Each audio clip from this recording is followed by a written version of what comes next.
Settle in and let your breathing slow, as if you are already underwater. The air is cool and a little metallic, like it has been stored in a patient machine. Each inhale arrives with a soft, steady rasp, and in the quiet, that sound becomes your weather. You might think the danger is down there in the dark, something with teeth. But the early divers learned a calmer truth. The ocean is rarely dramatic. It is methodical, and so is pressure, and so is your body quietly absorbing what you cannot see. Tonight, with the Sleepless Scientist half awake beside you, you will drift through the early days of decompression research, when coming up was sometimes the hardest part, and boredom, oddly enough, became the safest invention. You drop through green water that looks like old glass, and you are wearing something that feels less like sports equipment and more like wearable plumbing. Heavy helmet, thick suit, hoses that tug and sway like stubborn roots. The whole thing carries the mood of an early industrial basement built by people who trusted bolts, not comfort. This is not the sleek Scuba of postcards. This is the era where diving is closer to construction work, except the construction site is trying to quietly erase you. Down here, sound does something strange. It does not travel like it does in air. It arrives faster and feels closer. Your own breathing becomes the loudest thing in the world, a steady, mechanical rasp. Inhale, exhale, the regulator or the pump, doing its patient job. That sound is your clock, your metronome, your little reminder that you are temporarily borrowing an atmosphere, and you are working. Early divers did not drift around looking for shipwrecked treasure, not usually. They scraped hulls, they hammered pilings, they set explosives, they cleared debris, they did slow labor in low light, while the surface world kept moving, completely unaware that you are down here, bent over a task, with cold fingers and a limited supply of time. The ocean does not feel angry. It feels indifferent and very, very strong. The water presses on you with a steady attention. Not crushing, not dramatic, just constant, like a firm hand on your shoulder that never lifts. The deeper you go, the more that hand insists. It does not squeeze in pulses. It simply is. You learn quickly that down is not the hard part. Going down is straightforward. Gravity helps. The line guides you. The suit holds. The air arrives. The hard part is the part that sounds easy, the part you would do without thinking on land. Coming back up, because on the way down, pressure is increasing, and the body is strangely tolerant of that. On the way up, pressure is decreasing, and the body becomes a quiet complainer. It files its grievances late, and sometimes in a courtroom, you cannot reach. You are still down there, finishing some dull, careful task, when you notice the first lesson in pressure. It arrives in your ears. Your ears are small, delicate sensors, and they do not like sudden changes. They complain, first because they are full of air, trapped behind tissue that can only flex so much. The pressure outside your body rises as you descend, and the air in your middle ear becomes stubbornly smaller. It is not trying to hurt you. It is just obeying physics, shrinking as pressure increases. So you swallow, you wiggle your jaw, you do that subtle little push people do on airplanes. Except now it matters more. You equalize. You open the eustachian tubes, those thin little passageways with a fancy name and an unglamorous job, letting air move where it needs to move. When it works, the discomfort fades. When it does not, the pain becomes sharp and immediate, like your skull is being politely pried apart. Early divers learned this quickly, and not always gently. But ears are just the introduction, a small preview.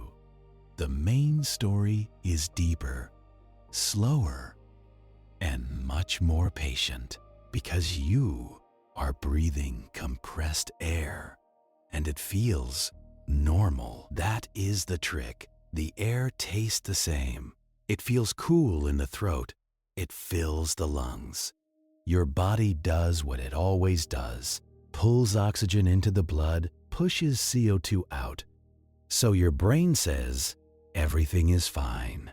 But your body is not only taking oxygen, it is also taking in nitrogen, that lazy, mostly useless gas that makes up most of air. On land, nitrogen is harmless background noise.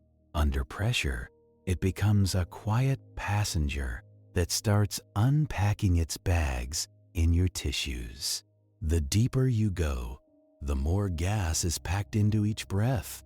Not more oxygen in percentage, just more molecules pressed closer together, delivered with each inhale. The pressure makes the gas denser. It makes each breath heavier with stuff. Your blood does not argue. It simply follows the rules. Gases dissolve into liquids more easily when pressure is higher. That is a real law with a formal name, Henry's Law, and it is not interested in your plans. Under pressure, nitrogen dissolves into your blood, and from your blood into your tissues, muscle, fat, the watery spaces between cells. It spreads out quietly, like a smell in fabric, and it does not announce itself. That is one of the reasons early decompression research was so miserable. The danger does not bark, it does not bite, it does not roar, it waits. You are down there long enough, and you start to feel how time behaves underwater. It stretches, it thickens. Every task becomes slower because everything is heavier. Tools resist you. Gloves are clumsy. Visibility is limited. Your world shrinks to what your helmet window frames. On the surface, someone might imagine you as an adventurer. Down here, you feel more like an overworked appliance. And then, finally, the signal comes. Time to ascend. Time to go back to the air that is not being rationed, pumped, filtered, and forced into your face.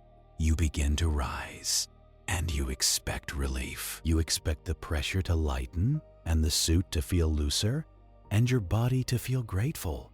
Sometimes it does, at first, but there is an unsettling detail the ocean saves for later. Coming up is sometimes worse than going down. Pressure does not leave dramatically. It leaves quietly. And then, all at once, if you let it, as you ascend, the pressure decreases. The air in your lungs expands. That part is obvious, and divers learn it early. Do not hold your breath on ascent. You exhale steadily, letting the expanding gas leave, instead of tearing delicate lung tissue. That is one of the simple rules that keeps you boring and alive. But the less obvious thing is what happens to the nitrogen that has been dissolving into you the whole time. On the way up, your tissues are still loaded with gas. The pressure outside is dropping, and your body is now supersaturated, meaning it contains more dissolved gas than it would normally hold at the new, lower pressure. And nature hates a mismatch. When dissolved gas cannot stay dissolved, it comes out. It forms bubbles. You have seen this without thinking about it. When you open a fizzy drink and the pressure drops, and bubbles appear in the liquid like they were hiding there all along. That is the same basic idea, except now the bottle is you. Congratulations, you are the soda. Early divers did not have that neat picture. They only had the after effects. A man comes up, takes off his gear, laughs, lights a cigarette, feels fine, and then, later, he starts to ache.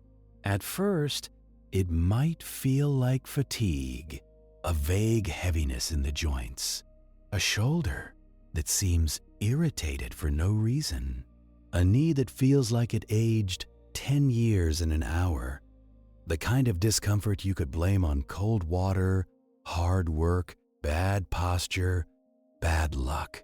Your body tries not to alarm you. It starts subtle, like a polite complaint filed in the wrong office. But sometimes the complaint escalates. Pain can become sharp, deep, and relentless. A joint feels like it is being squeezed from the inside.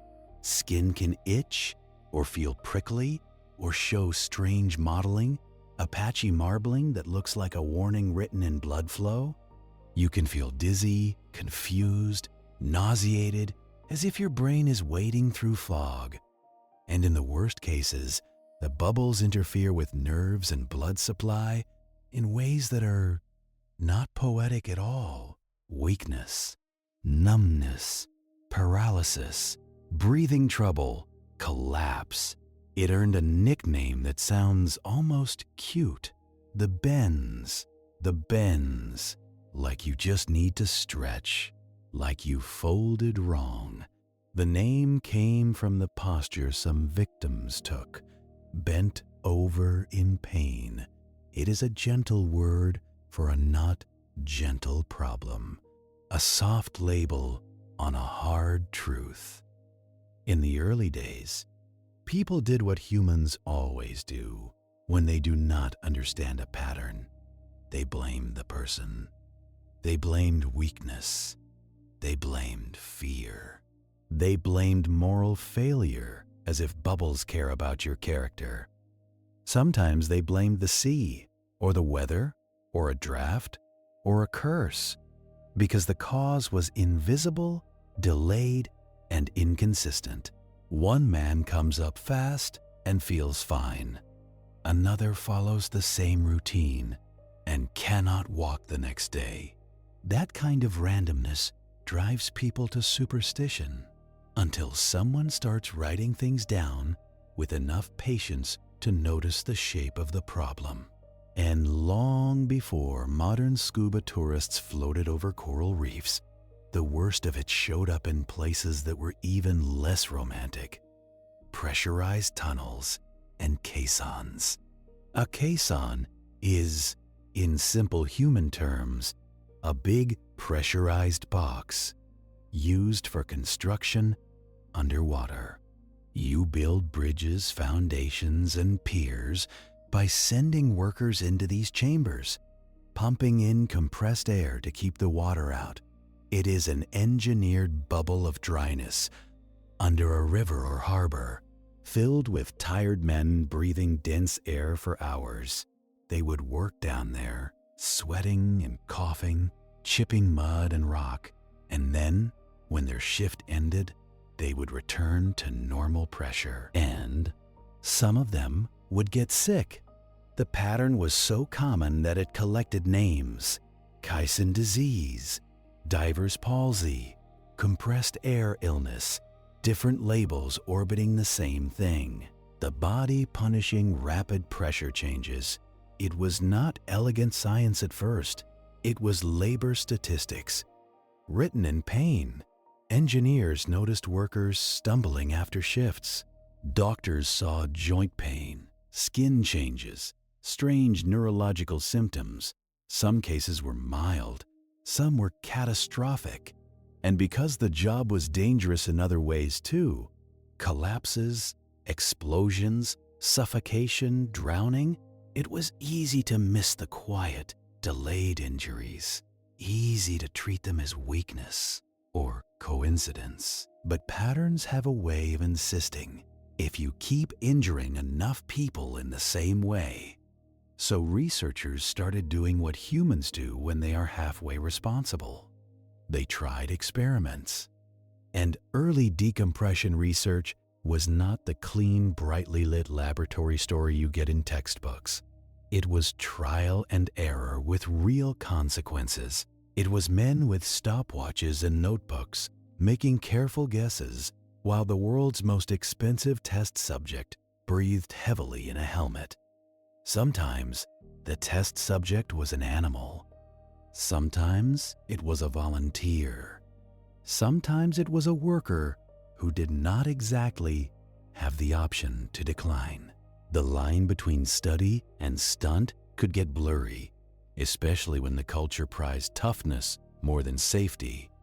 When suffering was treated like data, and data was treated like progress.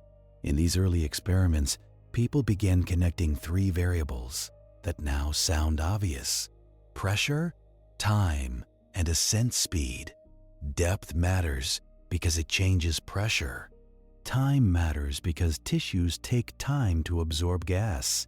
Ascent speed matters because bubbles form when pressure drops faster than gas can leave safely through the lungs. But knowing that, in a modern sentence, is not the same as earning it with bruised joints and paralyzed legs. One of the useful discoveries came from something that feels almost too boring to be real. The idea that you could avoid disaster by doing less, slower, by not rushing. This was not an instinctive solution. Humans, especially working humans, want to finish the job and go home. They want to rise, strip off the gear, and stand in the sun. They do not want to hang in cold water doing nothing when nothing feels wrong. But decompression sickness does not care what feels wrong in the moment. It cares about what your tissues are carrying quietly. So the first real safety invention was, ironically, enforced boredom. You start to see it in the early rules. Go up slowly, pause on the way up, take breaks, let the body adjust, let the invisible gas leave in an orderly way. To make that idea practical, researchers had to translate biology into instructions. Not just be careful, but how careful and for how long. This is where decompression tables begin, and the story gets oddly domestic, because a decompression schedule is basically a recipe. If you stayed at this depth for this long, then you ascend to this shallower depth, and you wait. Then you ascend again, and you wait. The waiting is not dramatic. That is why it works. The body does not need heroics. It needs time. But before those tables became common, people needed a model. They needed a simple way to picture what the body was doing with gas, under pressure, because you cannot manage what you cannot imagine. So, slowly, the most helpful metaphor arrived: the body as a sponge. A sponge soaks up water when you press it down into a bucket. Under higher pressure, the sponge takes on more. Then, when you lift it out, the sponge releases water, but not instantly. If you try to wring it out too fast, you tear it. If you squeeze it in the wrong way, you keep water trapped in the middle. If you are patient, you can let it drain. Your tissues are not literally sponges, of course. They are living structures with blood flow and membranes and chemistry, but as a picture, it helps. Under pressure, you soak up nitrogen. On ascent, you need time to let it leave through your lungs, and different tissues behave differently. Some soak fast and release fast, like a thin sponge. Others soak slowly and hold stubbornly. like thick foam. Fatty tissue, for example, tends to dissolve more nitrogen than watery tissue. Nitrogen is more soluble in fat. So if you are imagining where gas might lurk, you think about the body's softer storage places, places that do not give up what they hold quickly. Blood flow matters too. Well, perfused tissues, meaning tissues with lots of blood supply, exchange gas faster. Poorly perfused tissues exchange slower. So you can have one part of you ready to off gas and another part still loaded, still behind schedule. This is why decompression is not a single simple timer. It is a negotiation with many compartments inside you, each with its own pace. Early researchers did not talk about compartments the way modern dive medicine does, with mathematical models and half times, but the idea was there in observation. People noticed that different patterns of exposure produced different symptoms. They noticed that repeated dives were riskier. They noticed that exertion changed outcomes. They noticed that warmth and cold mattered because your circulation changes with temperature. Cold constricts blood vessels, reducing blood flow to skin and limbs. Warmth opens vessels. Exercise increases circulation, moves gases around, changes uptake and elimination. So the same dive profile could behave differently on different days, depending on how hard you worked, how cold you got, how stressed you were, how hydrated you were. This is another unromantic truth of diving. Your body is not a machine with one setting. It is a shifting compromise. The ocean is methodical, but you are variable. And that variability made early decompression research frustrating. People wanted a single, clean rule, a magic depth, a magic time, a magic ascent rate that would make everything safe. Instead, they found probability, risk curves, good practices that reduced harm but did not eliminate it, which is, in a way, the most honest kind of science. Not certainty, but better odds. If you were unlucky enough to be a diver in those early days, your safety net was thin. There were fewer protocols, fewer instruments, fewer emergency options. If you got the bends, you might be told to rest, to drink something, to walk it off, to stop complaining, and sometimes you might recover anyway, especially in mild cases.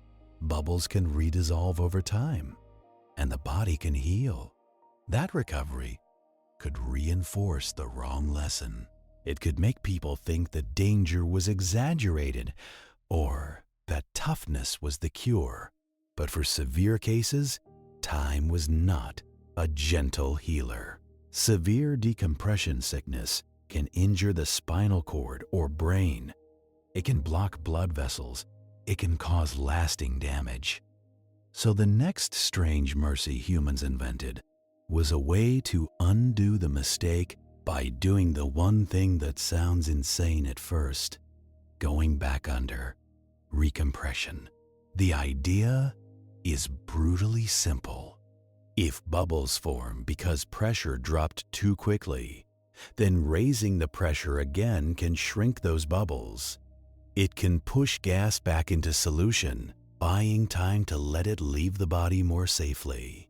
It is like putting the cap back on the soda bottle, not forever, but long enough to calm the chaos. A recompression chamber is an odd place. It is a metal room that pretends to be the ocean. It is cramped, controlled, and unglamorous, which, in an emergency, is exactly what you want. Inside, there is no heroic music. There is the sound of valves, the hush of air moving, the feeling of pressure building in your ears again, that familiar need to swallow and equalize. The taste of oxygen, sharp and clean. The presence of checklists. Treatment becomes choreography. Increase pressure to a prescribed level. Hold. Let tissues reabsorb. Then reduce pressure slowly in steps while breathing oxygen to speed the removal of nitrogen. Oxygen helps because it changes the gas gradient, meaning it encourages nitrogen to leave tissues and enter the lungs to be exhaled. It also keeps the body well oxygenated while the pressure changes are managed. But even oxygen has limits. Too much oxygen at high pressure can become toxic, irritating lungs, affecting the nervous system. So even the cure is measured. Nothing about decompression is a grand victory. It is controlled compromise, one careful step at a time. And in the early era, access to recompression chambers was limited. Many divers worked far from medical help. Some were treated late or not at all. Some had to travel while injured, which could worsen symptoms as pressure changed again. So the real progress, the thing that saved the most lives and limbs, was still prevention. The boring rules, the slow ascents, the planned stops, the discipline. Because once you have seen how hard it is to repair damage, you start appreciating every quiet ritual designed to prevent it. And those rituals begin before you even leave the bottom. You start by accepting a thought that humans hate. You are not in charge of time. You cannot bargain with nitrogen. You cannot intimidate it. You cannot outwork it. If your tissues have absorbed gas, then the only safe exit is to let that gas leave at a pace your circulation can handle. So you ascend like someone carrying a full cup of coffee in a dark hallway. Slowly, carefully, no sudden movements. Because you are not trying to reach the surface quickly, you are trying to arrive intact. A decompression stop is, in practice, deeply boring. You hover at a set depth, neither rising nor sinking, watching your bubbles drift upward. Your legs hang heavy. Your hands adjust a little for balance. Your breath continues, steady and loud, waiting. This waiting feels pointless to a mind trained for productivity. But underwater, waiting is action. It is the action of not causing harm.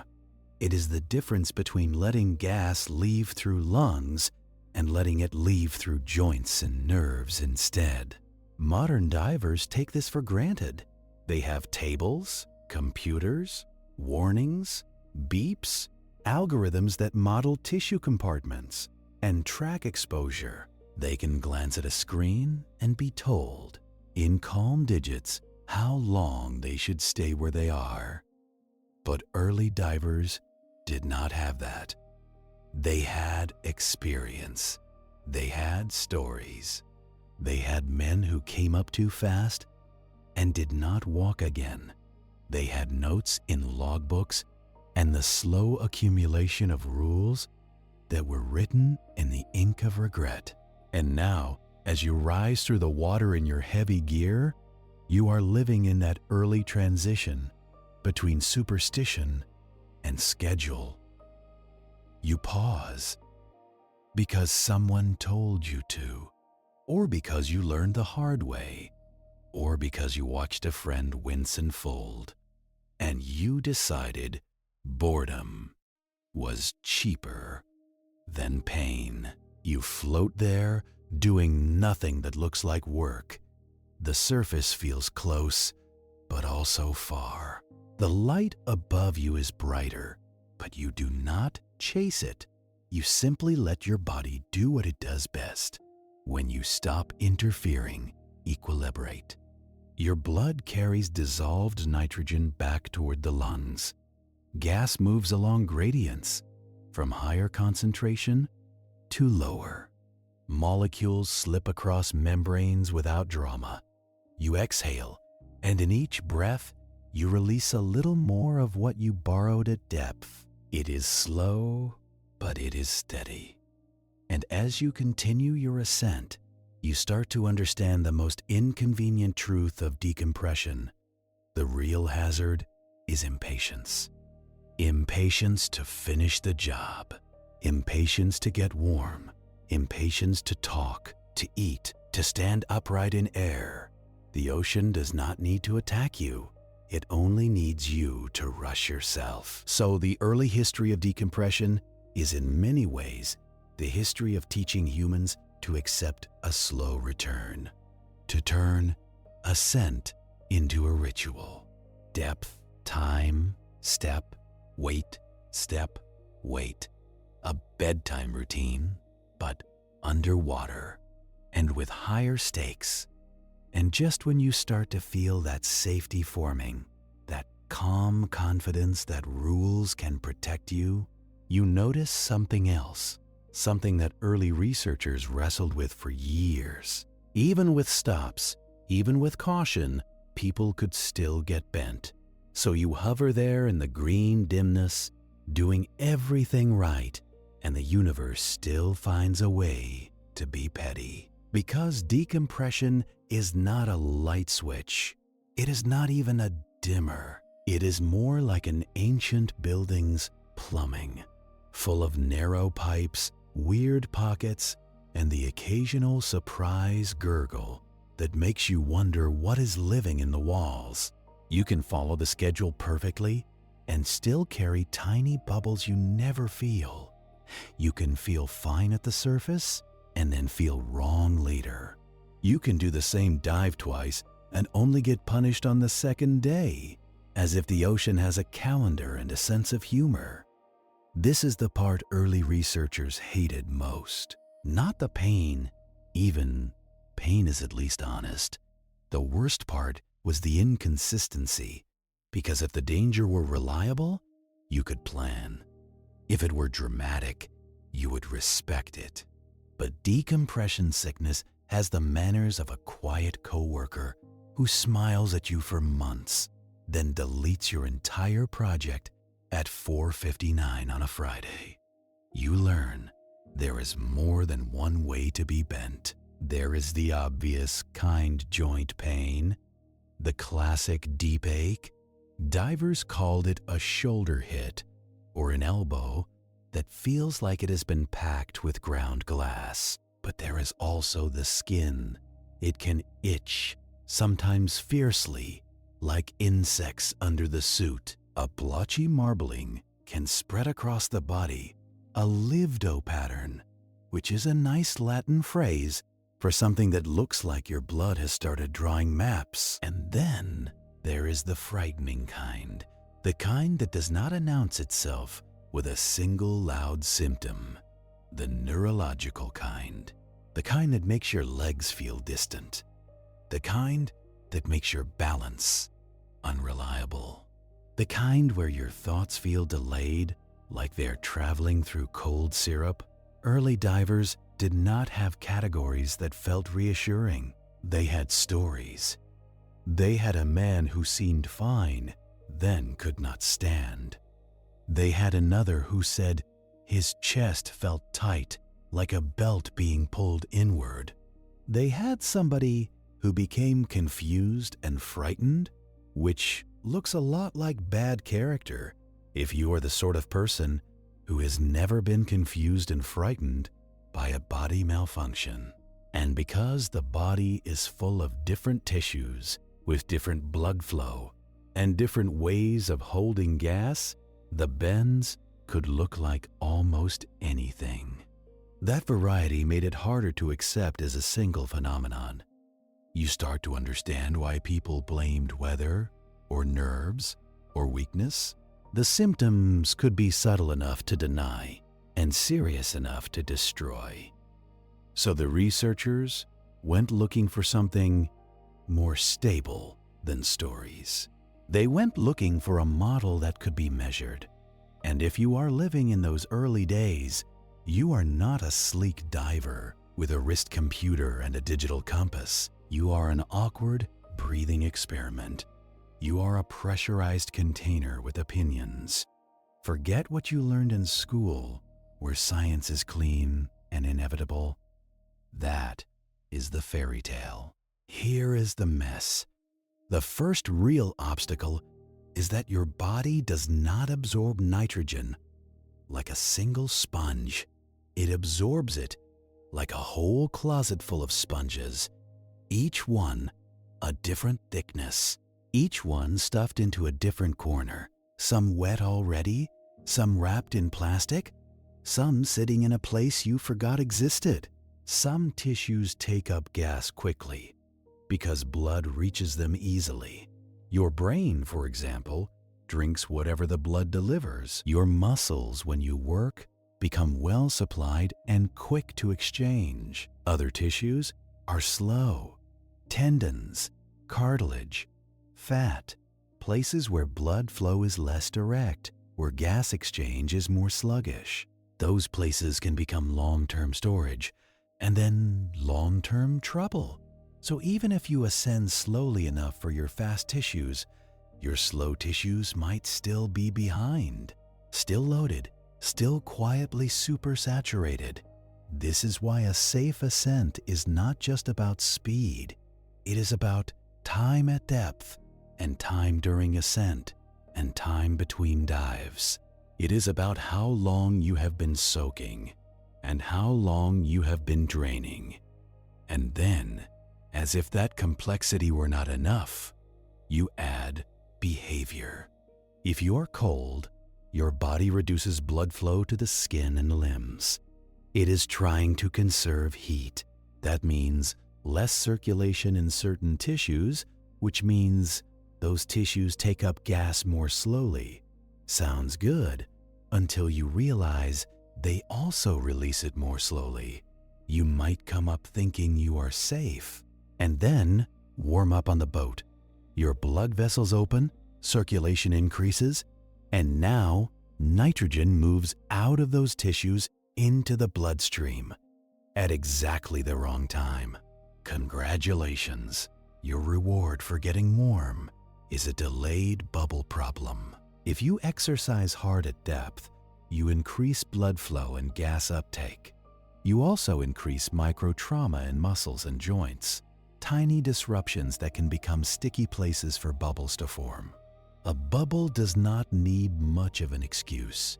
It likes a surface. It likes an imperfection.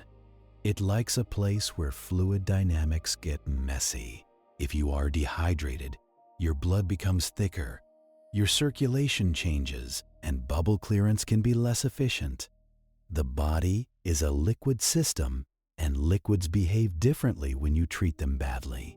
If you are stressed, breathing changes, circulation changes, and you do what humans do under stress. You rush, you cut corners, you climb the ladder like it owes you money. And this is where early decompression schedules, even the careful ones, started to fail. Not because the idea was wrong, but because the model was incomplete. To build better tables, researchers needed numbers. They needed repeatable tests. They needed a way to map pressure and time onto a body that does not like to be mapped. So they started building pressure chambers on land, dry environments where you could increase pressure, keep someone inside, then decrease pressure, and watch what happened without the nuisance of waves, cold water, and drowning. Inside those chambers, you could simulate depth. You could set a pressure equal to being underwater without ever getting wet. That made it easier to control variables and harder to pretend you were not experimenting on living things. You can imagine the scene: a heavy steel cylinder, bolts, gauges, a small window, valves that hiss, people in coats taking notes, acting calm, trying to make it look like this is normal work.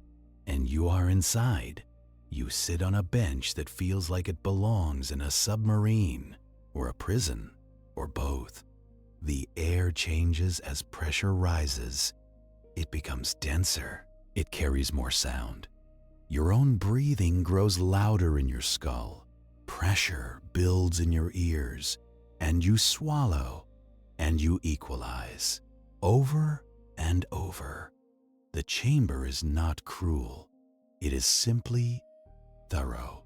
At higher pressure, nitrogen dissolves into your blood the same way it does underwater. That part is obedient. The body follows laws. The drama comes later. The researchers watch for symptoms, but symptoms are unreliable, so they also look for physical evidence of bubbles. With animals, the evidence could be ugly and direct.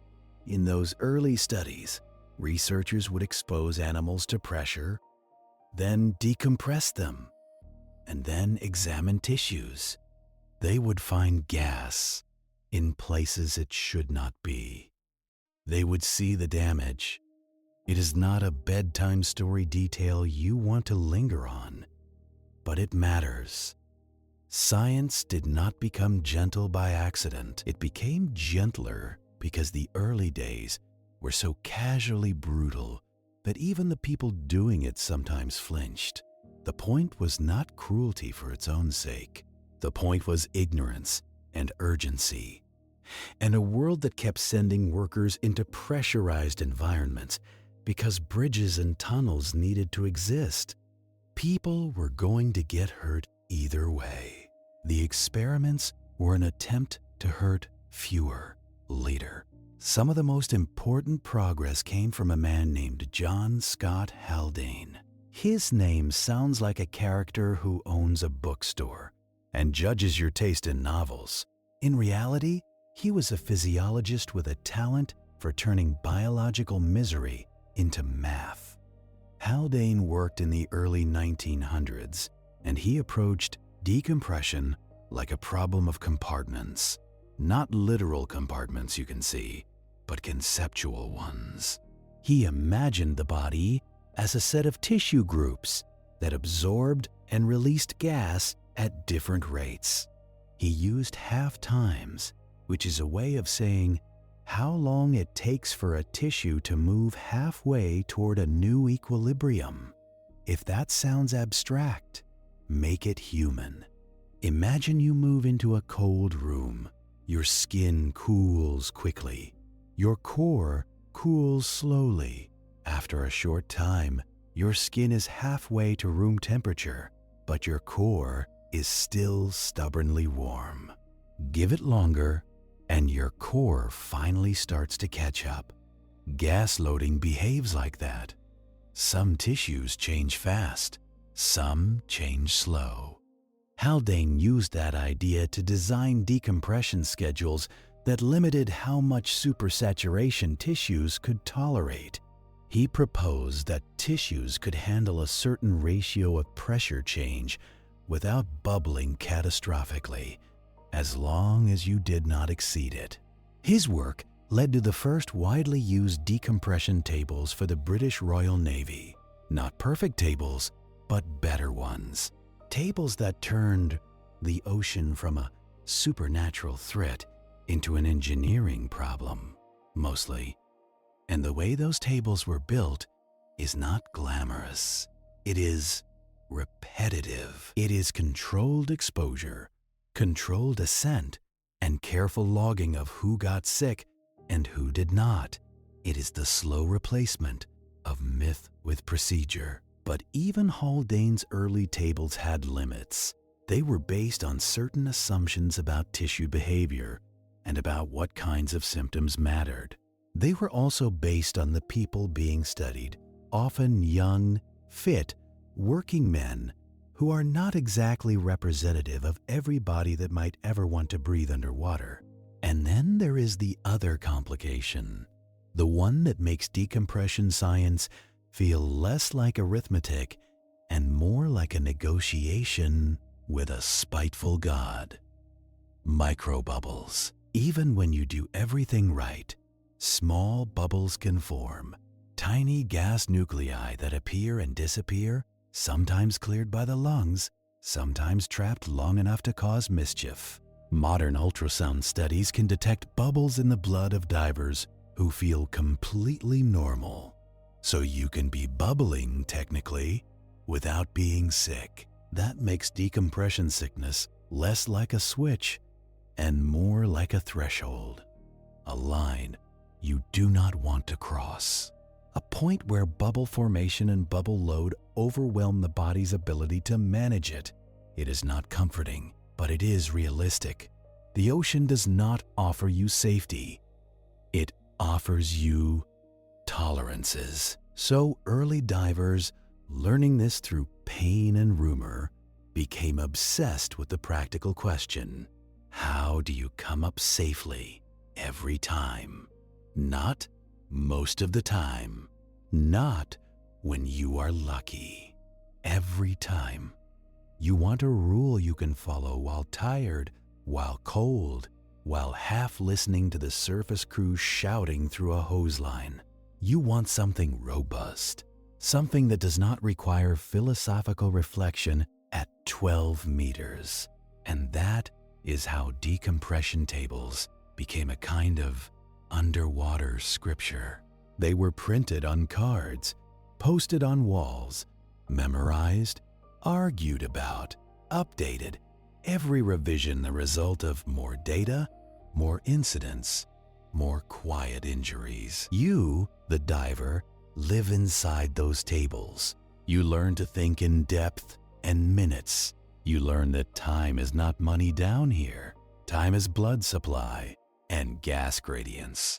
And whether you will walk tomorrow, a typical ascent, once procedures become more formal, starts to look like a staircase. You leave the bottom and rise to a first stop depth. You hold there. You let the fast tissues off gas. You rise again, slower now. You stop again. You repeat. Each stop is a little compromise with physics. Because the pressure change near the surface is disproportionately important. The first few meters of ascent, when you go from 2 atmospheres to 1, is a huge relative drop. Underwater pressure does not decrease linearly in terms of how your body experiences it. At depth, a few meters might not change pressure much relative to what you already have. Near the surface, the same change is a big deal. So the last part of ascent becomes sacred. The last stretch is where impatience kills. If you are wearing early gear, this is also where annoyance piles up. You are cold, your suit is heavy, your hands are stiff, your shoulders ache from the helmet weight and the tug of hoses. The surface looks bright and easy, like a promise, and you cannot just go. You hang there instead, breathing while your mind complains. This is where discipline matters more than courage, because courage is loud and discipline is quiet, and the ocean prefers quiet. So you wait at your stop depth and watch your exhaled bubbles rise. They stretch and grow as they ascend, expanding with lower pressure, turning into silver beads, then flattening into shimmering coins under the surface. Each bubble is a reminder of what you are trying to do internally. Let the gas leave in an orderly way. Do not let it become a crowd. And the tables, in their early form, are blunt tools. They often assume square profiles, meaning you stayed at one depth for a set time, then ascended. Real dives are messier. You might work at different depths, moving up and down, doing tasks. The tables cannot see your exact path. They see an approximation. So divers build habits to compensate. They round up. They treat themselves as if they were deeper, longer, riskier than they really were. They pad the schedule with extra caution. You learn the strange psychology of safety. You become proud not of how deep you went, but of how boring your ascent was, how uneventful your surface interval felt, how normal your joints remained. And as decompression schedules spread, so does the idea of a standard ascent rate go up slowly. But how slowly? Early rules of thumb varied. Some were based on distance traveled in time, measured with crude depth gauges and a watch. Some were based on the rate that felt safe in practice. Modern recreational divers often learn rates like 9 or 10 meters per minute, with a safety stop around 5 meters.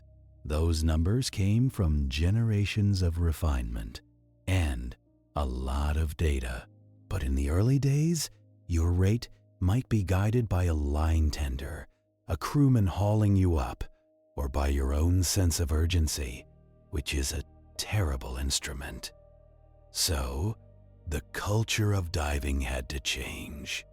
It had to become less about toughness and more about procedure, less about finishing and more about returning.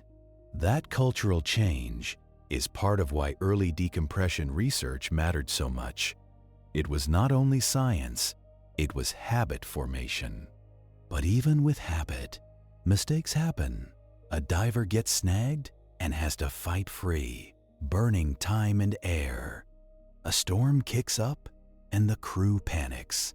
A pump fails, a hose kinks, a line tangles. You are forced to ascend too quickly, not because you are careless, but because survival sometimes demands a fast choice. And then you surface and you feel the dread that comes from knowing the real danger might be waiting 30 minutes behind you. This is where recompression chambers, when they exist, become the last stop on the staircase. And they were not always close. Sometimes the nearest chamber was hours away. Sometimes it was days. Sometimes it was on another ship. So divers and doctors started improvising. One of the earliest treatments for suspected bends was to put the person back underwater, literally, to re-immerse them to a depth that relieved symptoms, then bring them up slowly. Imagine the scene, because it is almost absurd. A man is in pain, maybe unable to walk, and the proposed solution is to lower him back into the environment that might have caused the problem, back into cold water, back into pressure. It works sometimes because pressure shrinks bubbles, but it is risky. If the person loses consciousness or cannot control their airway, you have traded one injury for drowning, which is a very efficient way to end the debate. So the chamber, dry and controlled, was a major improvement. It turned a desperate improvisation into a protocol. Inside a chamber, you can pressurize without waves. You can monitor.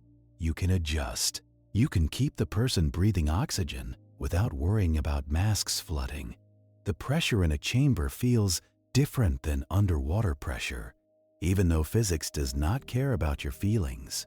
It feels different because you can see the walls, you can hear the valves, you are aware you are in a machine. Underwater, pressure feels like the ocean itself, pressing.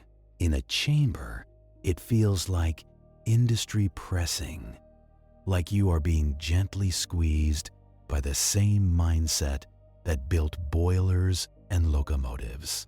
And the treatment tables for recompression become their own kind of ritual. Compress to a certain pressure, often equivalent to a moderate depth. Hold. Switch between oxygen and air to avoid oxygen toxicity. Decompress slowly. Watch for symptom relief. Watch for symptom return. The logic is calm. Shrink bubbles. Increase the pressure gradient. for nitrogen elimination. Keep oxygen delivery high. Do it slowly enough that new bubbles do not form. But even that logic has traps. Oxygen at high pressure can cause central nervous system toxicity, which can lead to seizures. In a chamber, a seizure is frightening but manageable. Underwater, a seizure is a fast route to being an obituary. So oxygen exposure is timed and limited. Breaks are built in, more waiting, more measured boredom. And if you are the patient, you are not thinking about gas gradients. You are thinking about heat, about thirst, about the claustrophobic closeness of metal, about the way voices sound inside a small, pressured space, about the sense that your body has betrayed you quietly, and you are now waiting for it to reconsider. This is where science starts feeling like care, not comfort, not softness, but care in the form of procedure, care in the form of someone who has seen this before and does not panic. In the early days, that kind of calm was rare. Many doctors did not understand decompression sickness. Some dismissed it. Some treated symptoms without treating cause. Some gave pain relief and hoped time would solve it. Over time, the evidence became too consistent to ignore. Recompression worked often enough, dramatically enough, that it forced acceptance. So prevention and treatment grew together. Tables to avoid injury, chambers to reverse it, training to make procedures habitual, equipment to make ascent control possible. And then, slowly, as diving became less of a desperate industrial stunt and more of a discipline, the attention shifted toward the small habits that kept divers boring and alive. This is the part you might be tempted to dismiss because it sounds like common sense. And common sense is often what you call a lesson you have not personally paid for yet. Hydration matters, not in a mystical way, in a blood viscosity, circulation, and bubble clearance way. If you are dehydrated, your blood carries gas differently. Your tissues perfuse differently. Your kidneys and lungs work differently. Warmth matters. Cold changes circulation, which changes gas uptake and release.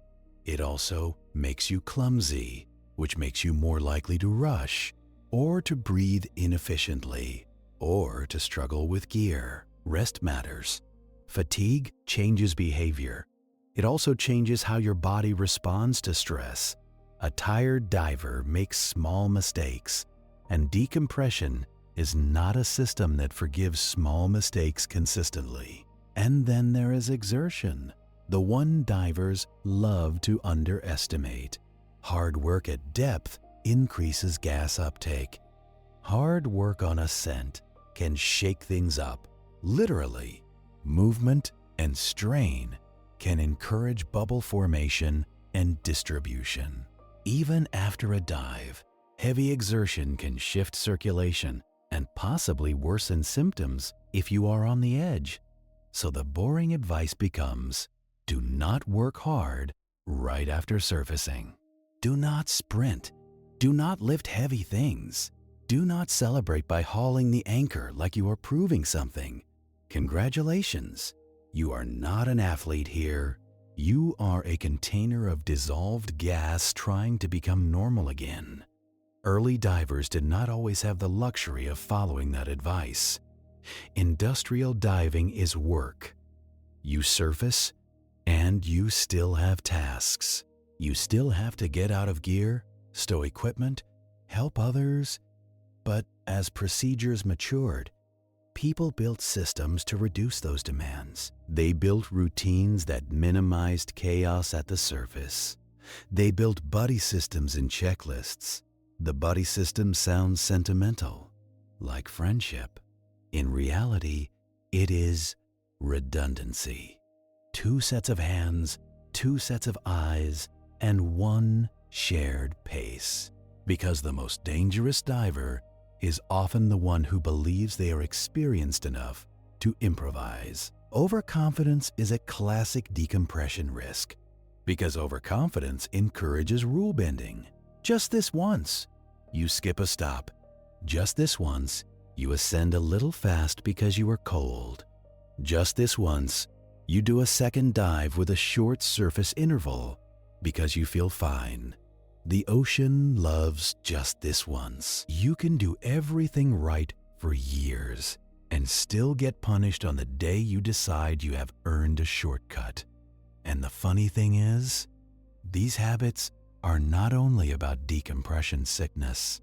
They are about avoiding a whole family of underwater problems that stack together.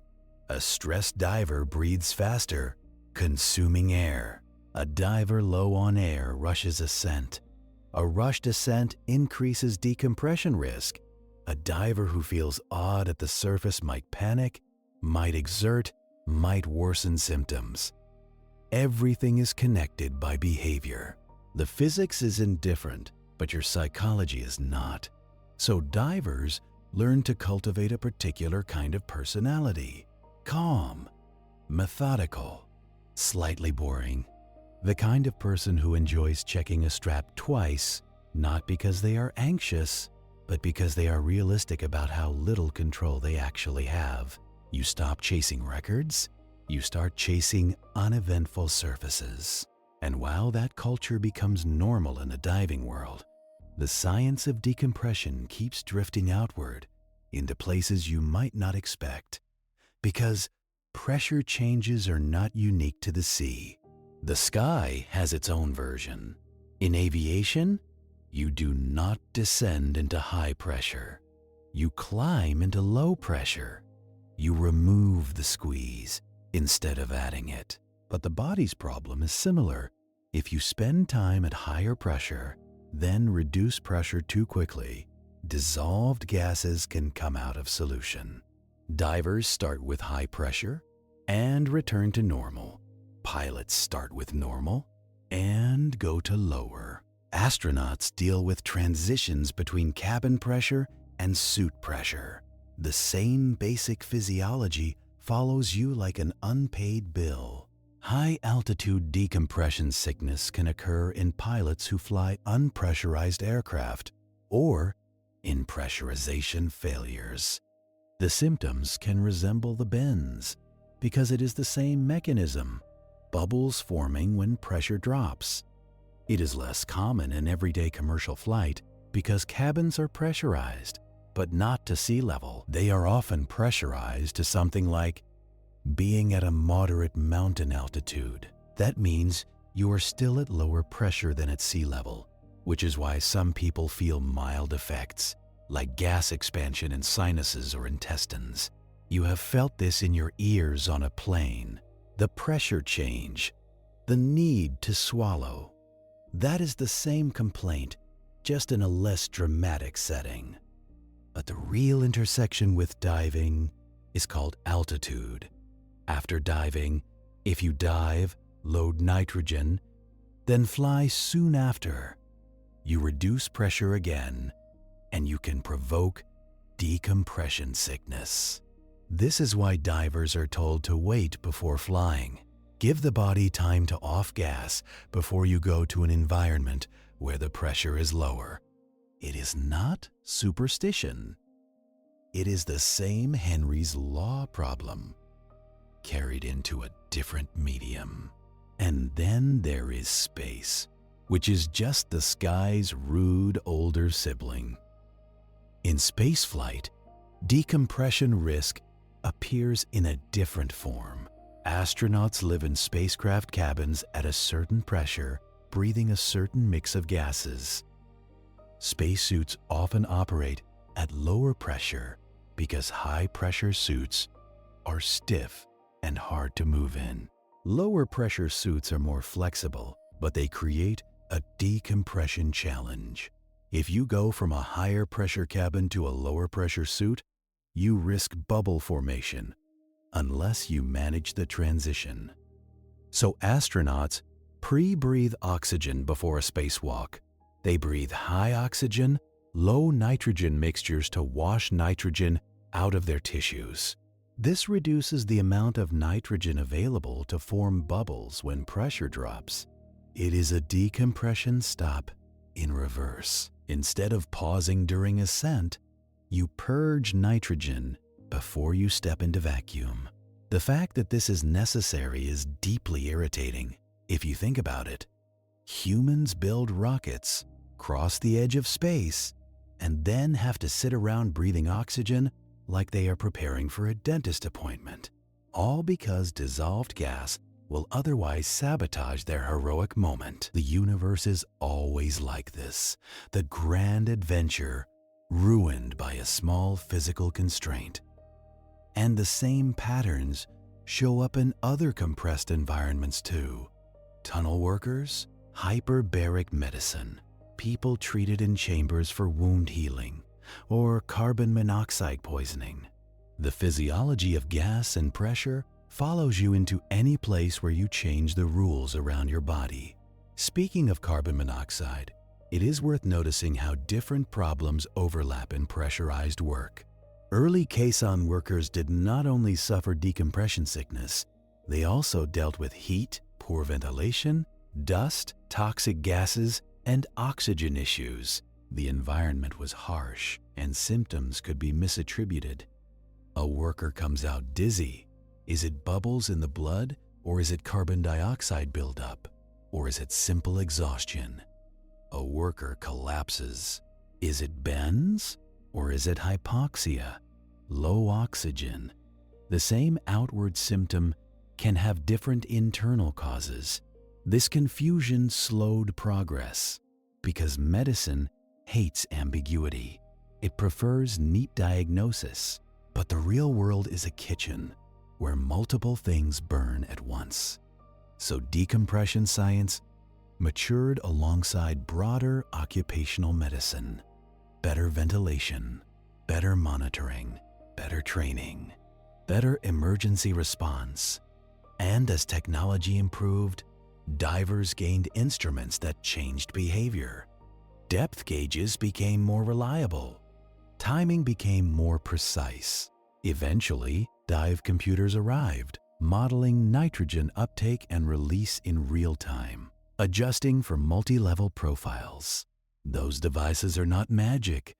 They rely on algorithms that approximate tissue compartments. They still cannot see your exact physiology, but they make it easier to be consistently cautious, and consistency is what decompression safety thrives on. Even so, even in the modern era, decompression sickness still occurs, which tells you something important. You cannot engineer away biology. You can only negotiate with it. So the question, the one early researchers wrestled with, keeps echoing. What is the body actually doing with all that gas? And you return to the sponge image because it remains useful even now. Under pressure, your tissues soak up nitrogen until they approach saturation for that pressure.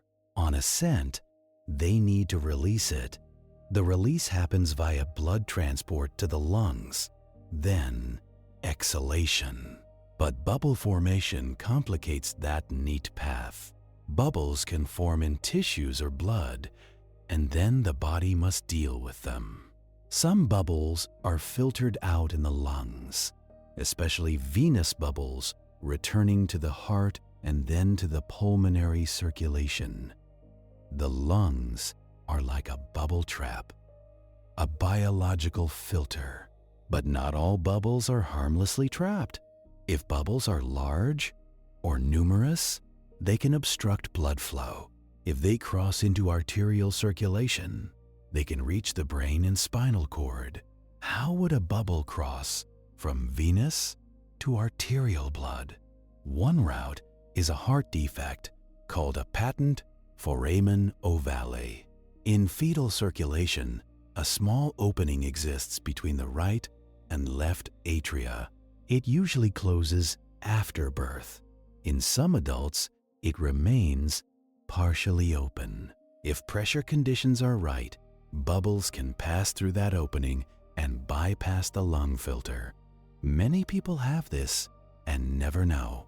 It matters most in situations like diving, where venous bubbles might form.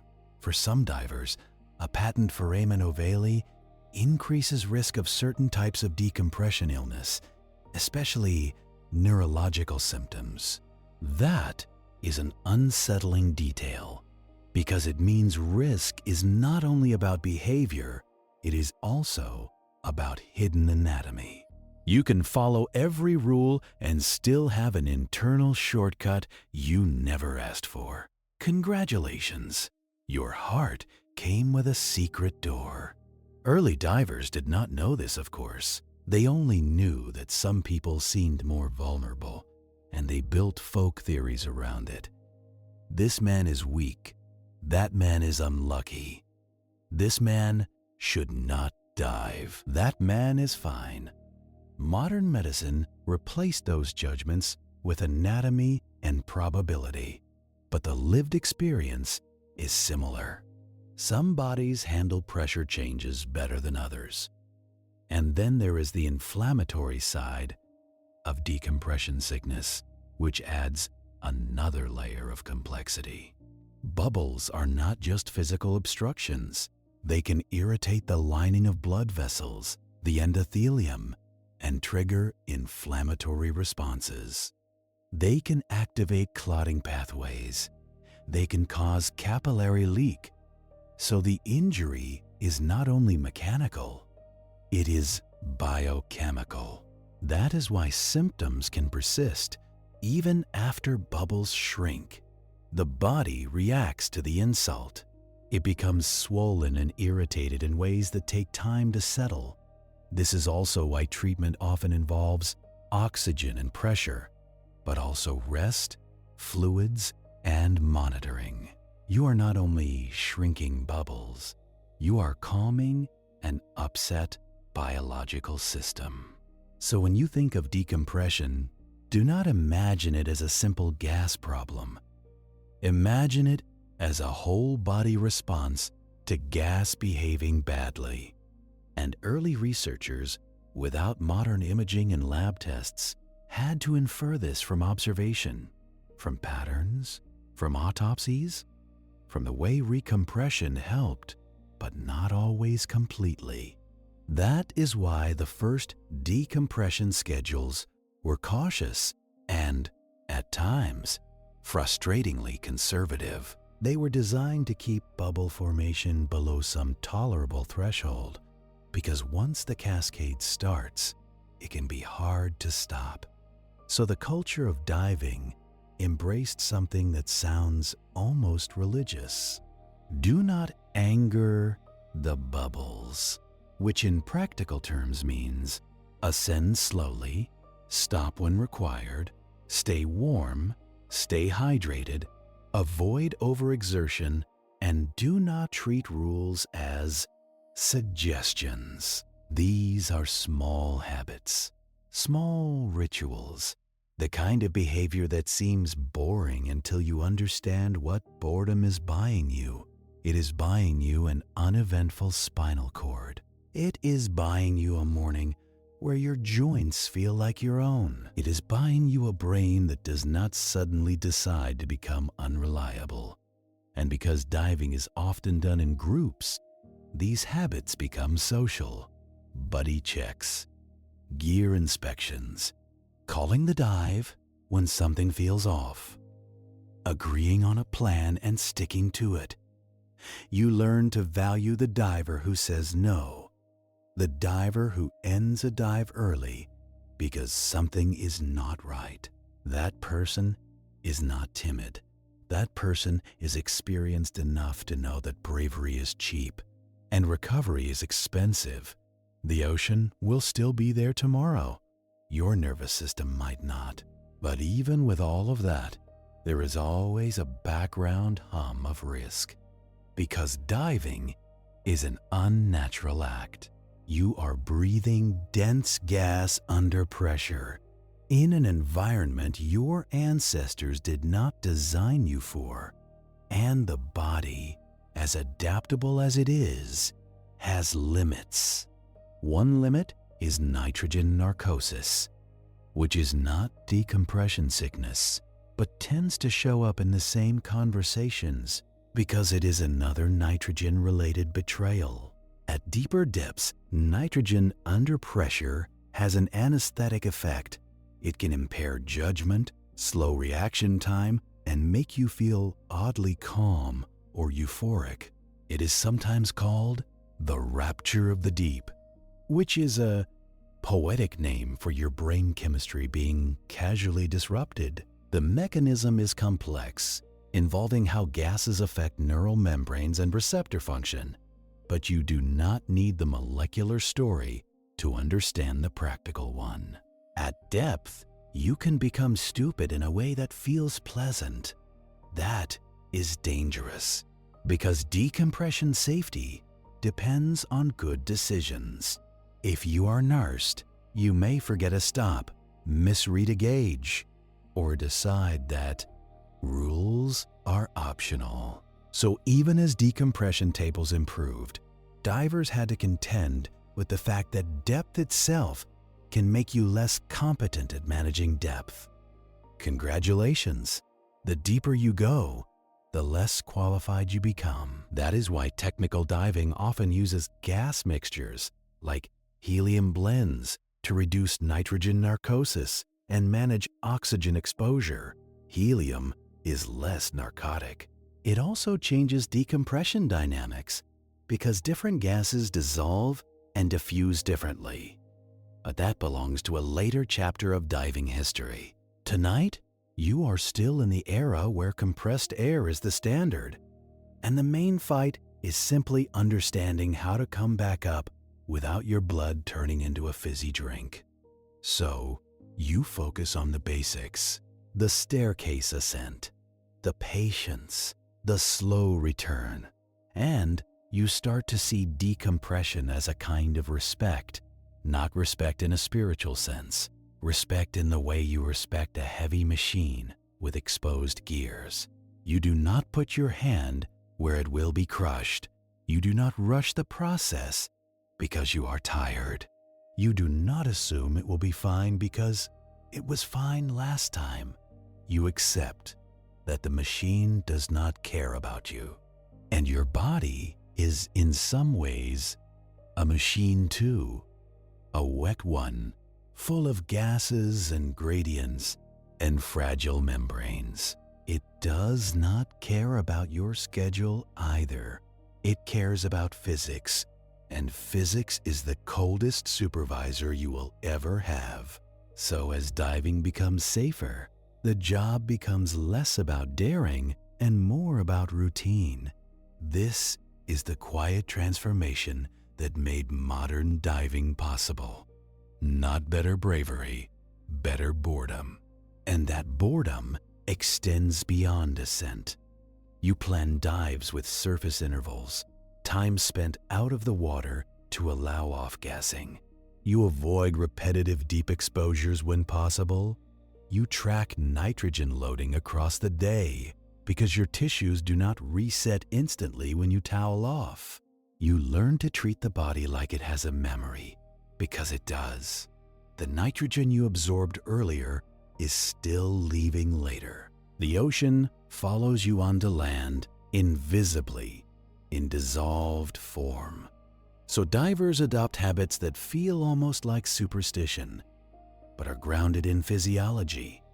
Drink water, eat calmly, keep warm. Do not fly, do not climb to high altitude immediately after diving. Pay attention to unusual fatigue. Do not ignore itchiness. Do not dismiss joint pain as nothing, because decompression sickness loves dismissal. It loves the person who says, "It is probably fine." It might be fine, but probably is not a plan. So the best divers become the most boring humans. They do not collect dramatic stories of close calls. They collect quiet days where everything went as expected. And as this culture solidifies underwater, the same lessons migrate upward into aviation medicine and space medicine. The same patient negotiation with pressure. Pilots learn about the bends in training, especially military pilots who may experience rapid decompression at altitude. Astronauts learn about pre-breathing protocols and suit pressures. Engineers learn how to design systems that reduce sudden transitions. It is all the same theme in different costumes. Bodies dislike sudden changes, and while technology keeps improving, the essential requirement stays embarrassingly basic. Give the body time. Time to equalize ears. Time to adapt. And here's the part that tends to sneak up on you. The philosophical pivot hiding inside all this nitrogen. Decompression research was never only about diving. It was about learning to listen to delayed consequences. Most dangers shout. Fire burns immediately. Falling hurts immediately. A shark bite is hard to ignore. But decompression sickness is delayed. It is quiet. It punishes you after you think you have succeeded. That makes it feel unfair. And it is unfair in the way physics is unfair. It punishes not intention, but rate of change. So the early days were harsh because people did not yet know the rules their bodies were following all along. They treated ascent as a victory lap. They rushed toward relief. They assumed the hard part was over once they could breathe air without a hose. The ocean taught them otherwise, and the researchers, with their chambers and tables and grim notebooks, were trying to translate that lesson into something human minds could follow. A schedule, a ritual, a set of steps that turn survival into habit. And speaking of habit, the next place decompression gets truly strange is where it starts to become ordinary, where the procedures are so common you stop noticing them. And that is exactly when you are most likely to get careless, because boredom, like pressure, can lull you into thinking nothing is happening. So when decompression becomes ordinary, it starts to wear the disguise of routine paperwork. And paperwork is where humans go to die, spiritually. You check your watch. You check your depth. You check your buddy's face for that blank, slow look that says, I am fine, and I am also not fine. And because you have done it 100 times, your brain starts trimming the corners, not maliciously, efficiently, the way it does when you drive a familiar road and arrive with no memory of the turns. That is the danger of familiarity. Your body is still doing chemistry, but your mind is already home, already peeling off the suit, already tasting coffee. Down in the water column, the boring stops have become a kind of underwater waiting room. You hover, you breathe, you stare at nothing. Your hands go numb, then warm again. Your legs drift. Your bubbles rise with patient confidence. You tell yourself it is fine to shave a minute. You tell yourself you feel fine. And that word, fine, is doing a lot of work. Because decompression is not a moral system. It does not reward your good intentions. It just counts molecules. If you want to understand why the small habits matter, you have to stop thinking like a hero and start thinking like a maintenance worker. A diver who stays alive for decades is not the most fearless diver. They are the most boring manager of tiny risks. Hydration is one of those risks that feels insulting. You want danger to be glamorous. You want it to involve storms and monsters. Instead, you get a lecture about body water, like you are a houseplant with ambition. When you are even slightly dehydrated, your blood volume drops. Your plasma gets thicker, flow changes in small vessels, in capillaries, in the slow lanes where gas exchange happens. You are still circulating. You are still breathing, but the transport system is less smooth. The delivery trucks are stuck in traffic. That matters because off-gassing is not magic. Nitrogen leaves your tissues by hitching a ride in blood, then exiting through the lungs. Anything that reduces circulation can slow that process. And dehydration also concentrates clotting factors. It nudges the body towards stickiness. Not enough to feel, usually. But in a world where bubbles can irritate vessel walls and trigger inflammation, stickiness is not a charming personality trait. So, you drink water, even when it feels like a fussy ritual. Even when you would rather celebrate with something that dehydrates you again. Congratulations, you are not partying.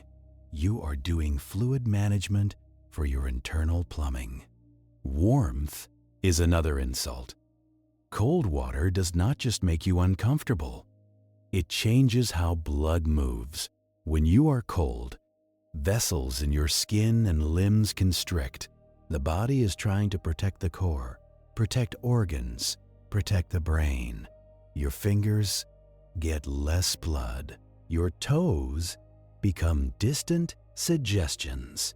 This can reduce nitrogen uptake in those cold tissues while you are at depth. That sounds helpful until you remember the other half. It also reduces nitrogen release when you ascend. Then you climb onto a boat or a dock, and suddenly you are wrapped in towels. You step into sun.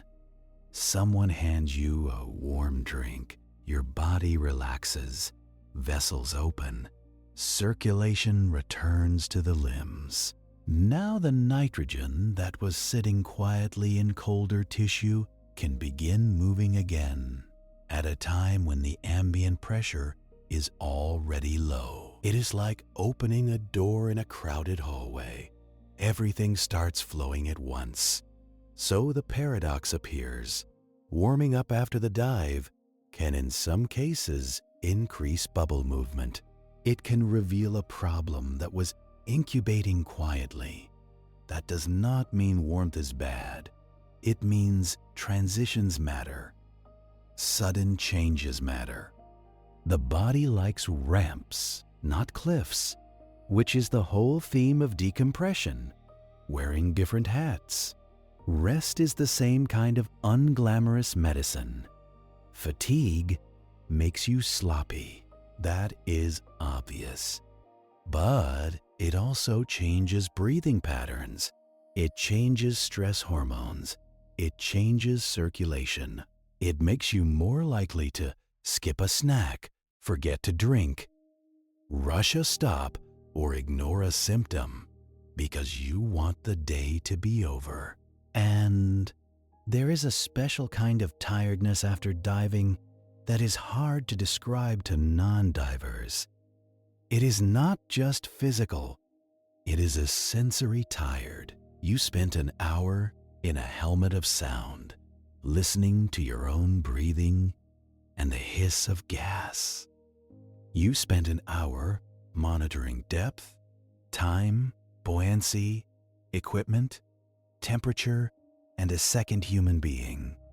You surface, and the world is loud and bright and full of angles. Your brain wants to shut a door. That is when you make bad choices, because your mind is already in bed. So the divers who last the longest adopt small habits that feel embarrassingly domestic. They eat, they drink, they stay warm, they move slowly, they lift gear carefully, or let someone else do it. They sit down. They do not sprint for the shower like it is a finish line. You can call it caution, or you can call it self-respect. The ocean does not care what you call it. Then there is the buddy system, which gets marketed as friendship, but functions as mutual surveillance.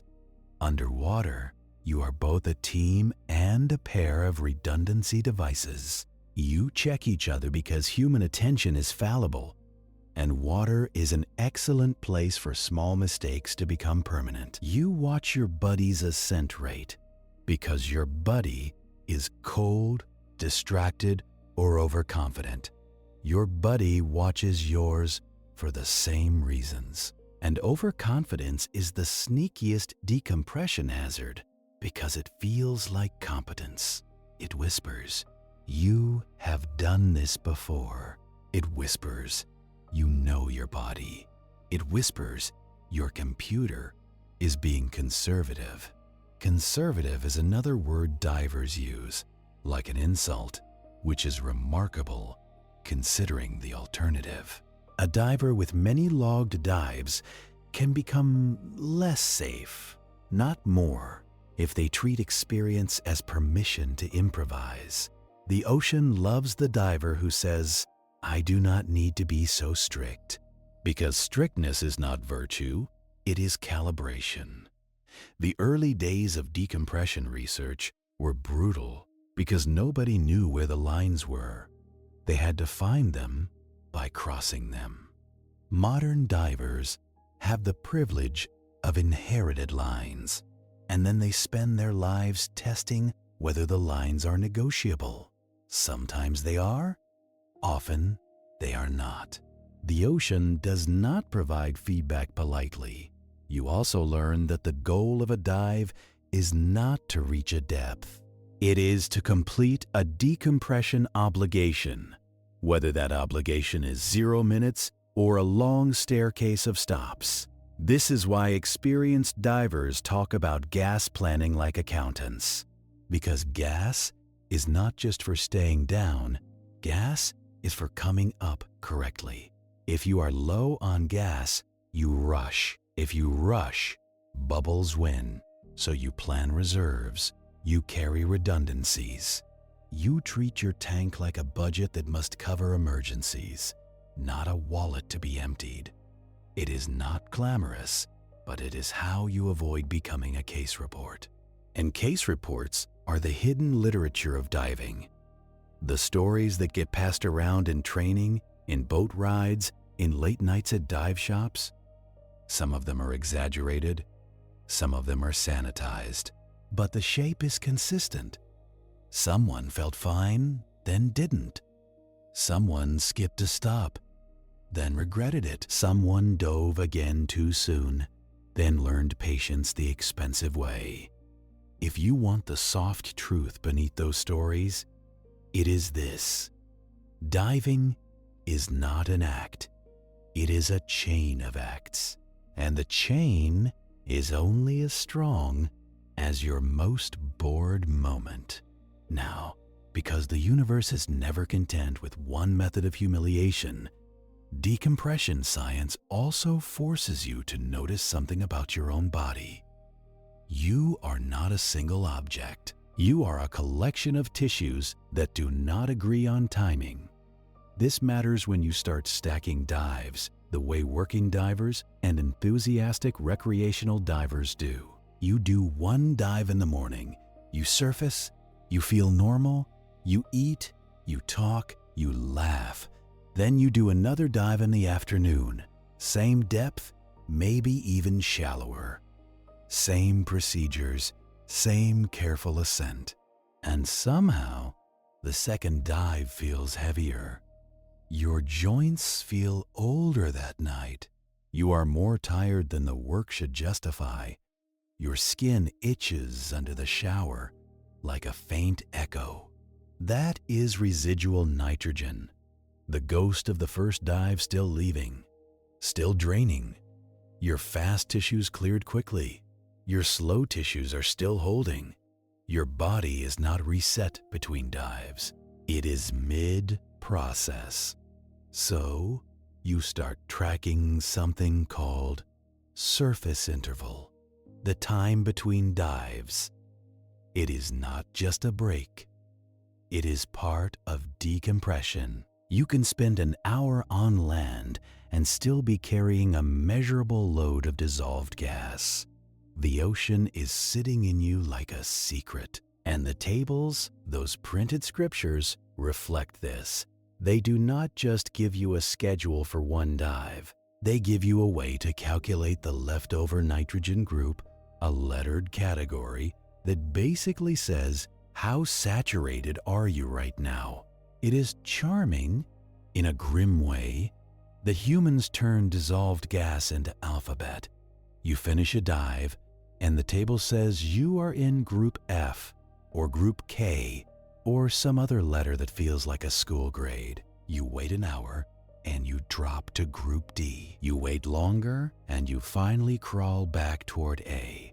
A for almost normal, A for acceptable illusions. Dive computers made this less visible, but not less real. They hide the letters and show you no decompression time or tissue loading bars. The same idea, just with more pixels. And the key is still patience. Because if you stack dives without enough surface time, you start the next dive already saturated. You soak up nitrogen faster, and you cross risk thresholds sooner. The body becomes less forgiving, not because it is angry, but because it is already full. The ocean does not need to invent new hazards. It simply waits for you to do the math wrong. Speaking of doing the math wrong, humans also love to add altitude to the situation. A diver spends the morning underwater, then drives over a mountain pass in the afternoon, or they fly home the next day, because vacation schedules have no respect for physiology. The pressure in an airplane cabin is lower than sea level. Not vacuum, not dramatic, but lower enough to matter. If you still have extra nitrogen dissolved in you, lower pressure encourages it to come out. Not always, not predictably, but sometimes, and sometimes is enough to ruin your week. So divers are told to wait before flying. They are told to wait before climbing to high altitude. The waiting time depends on how deep and long you dove, how many dives you did, whether you did decompression stops. Again, the details vary. The principle does not. Do not reduce pressure again while your body is still draining. It is the same warning, wearing different clothes. Now, in the early days, all of this knowledge was being built from injury, but the modern world has a way of forgetting that.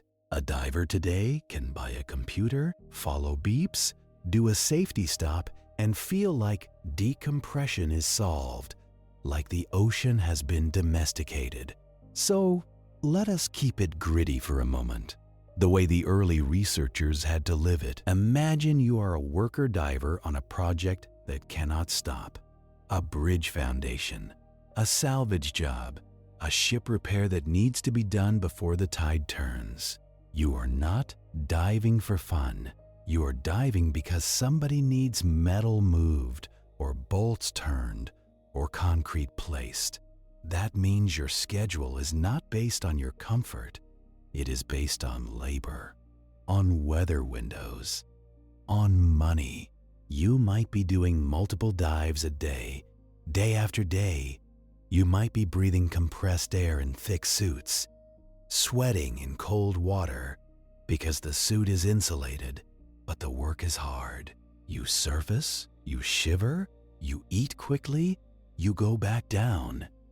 This is where decompression becomes not just science, but management. People began to realize that to keep divers functioning, you had to control not only ascent rates, but entire work cycles. You had to plan shifts, rest periods, and depth limits.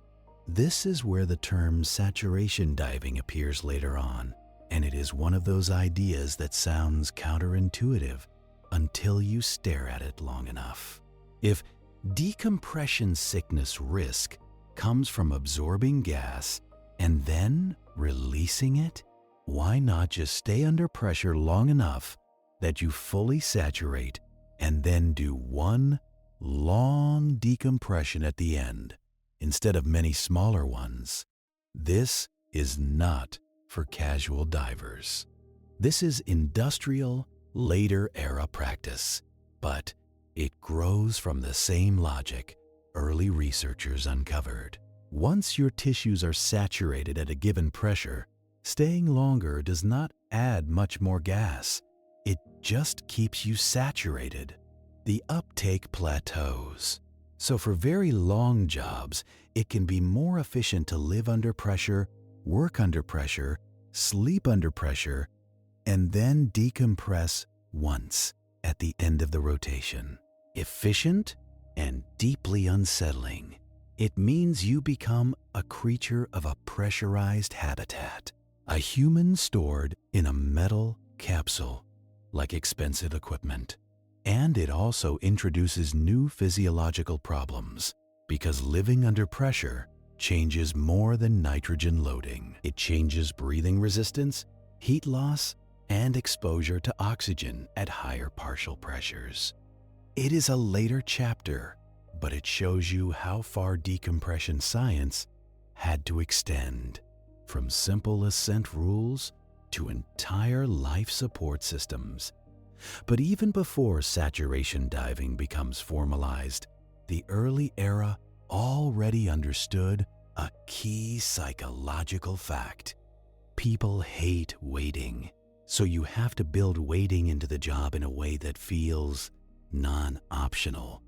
This is why decompression schedules became external authority, tables on the wall, supervisors enforcing stops, procedures written into contracts, safety officers with the power to stop work. Because if you leave it to individual willpower, someone will always decide they feel lucky today. And luck is not a decompression strategy. Now let us drift gently into the other strange mercy you get in modern diving. Not just recompression chambers, but oxygen itself as a tool. You already know oxygen helps wash out nitrogen. But oxygen is also a quiet villain because it becomes toxic when pressure is high enough. At sea level, oxygen is friendly. It is the thing you are doing right now without thinking.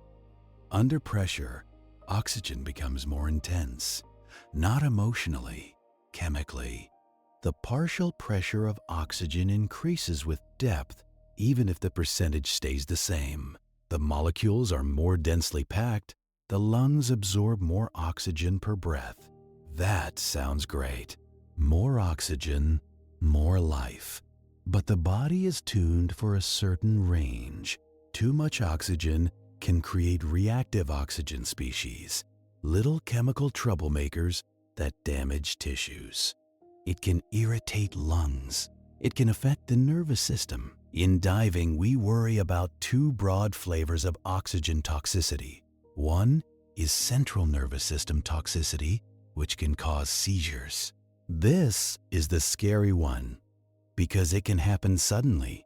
A seizure underwater is usually fatal unless there is immediate rescue. The other is pulmonary toxicity, which is more like gradual lung irritation from prolonged exposure to high oxygen levels, often in long decompression or hyperbaric treatment contexts. So diving becomes this balancing act. Enough oxygen to live, but not so much that your brain shorts out. Enough nitrogen to avoid oxygen toxicity, but not so much that you get narcosis and decompression sickness. And sometimes you add helium to reduce narcosis, but helium changes heat loss and voice tone, making you sound like a haunted cartoon character. Every solution creates a new problem. That is the universe's preferred design philosophy. In early compressed air diving, oxygen toxicity was less common because depths were often limited by gear and practicality. But as diving technology improved and people went deeper, oxygen became a limiting factor. This is how decompression science and gas mixture science became intertwined, because decompression is about what gases dissolve and how they leave. Different gases behave differently.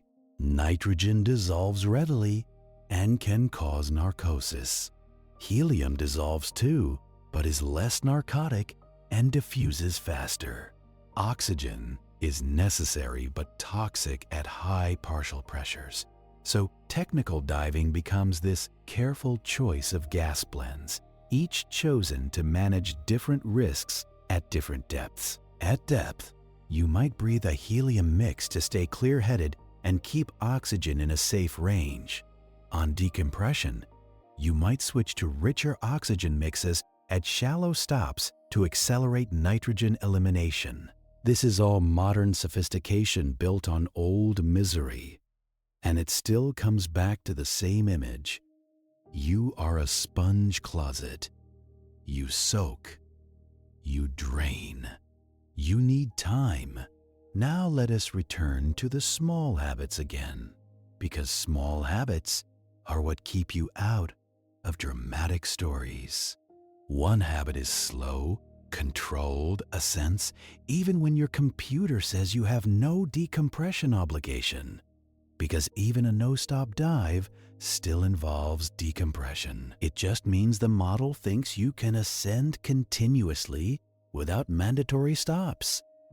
But your body still benefits from a gentle pace.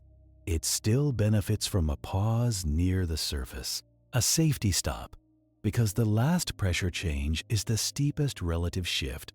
So, you hover at about 5 meters, give or take, for a few minutes. You watch the surface wobble. You watch your bubbles flatten against the underside of the world. You are not doing nothing. You are letting gradients do their work calmly. Another habit is avoiding excessive exertion right before ascent. If you swim hard at the end of a dive, your muscles are perfused, loaded, and full of little micro-injuries. Then you ascend, pressure drops, and those tissues become a happy playground for bubbles. So you end dives gently. You slow down. You treat the last part like landing an airplane, not like a race. And you avoid breath holding, always. This is not decompression sickness, but pulmonary barotrauma. Different mechanism, same theme. As you ascend, gas expands. If you hold your breath, that expanding gas can rupture alveoli. Air can enter the bloodstream, causing arterial gas embolism, which can look like a stroke. It is fast. It is catastrophic. It is not poetic. So you exhale. You keep the airway open. You remember that lungs are not balloons to be tested. They are delicate exchange surfaces, thin as wet paper. Early divers learned this too, sometimes by watching someone surface and collapse without warning. So the rule became carved into culture: never hold your breath. It is one of those rules that seems obvious after you hear it, which is exactly why it had to be learned the hard way.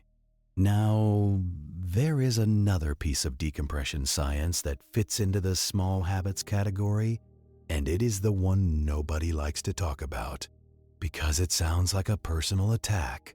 Body composition matters. Nitrogen is more soluble in fat. Fat tissue can hold more dissolved nitrogen than watery tissue. It also tends to be less perfused than muscle depending on circumstances, meaning it may load and unload differently. This does not mean only one kind of body can dive. It means different bodies have different risk profiles, and early decompression tables were not individualized. They were built on averages, on typical workers, on limited samples. So, in the early days, and even now, to some extent, there is a mismatch between model and individual. This is why conservative practices exist. This is why you do not treat tables or computers as perfect predictions. They are approximations with a polite interface. Your body is the real experiment. Age matters too. Circulation changes with age. Vessel elasticity changes. Healing changes. Micro-injury accumulates. A younger diver may bounce back from minor insults that would produce symptoms in an older diver. Again, not moral, not fair. Just physiology.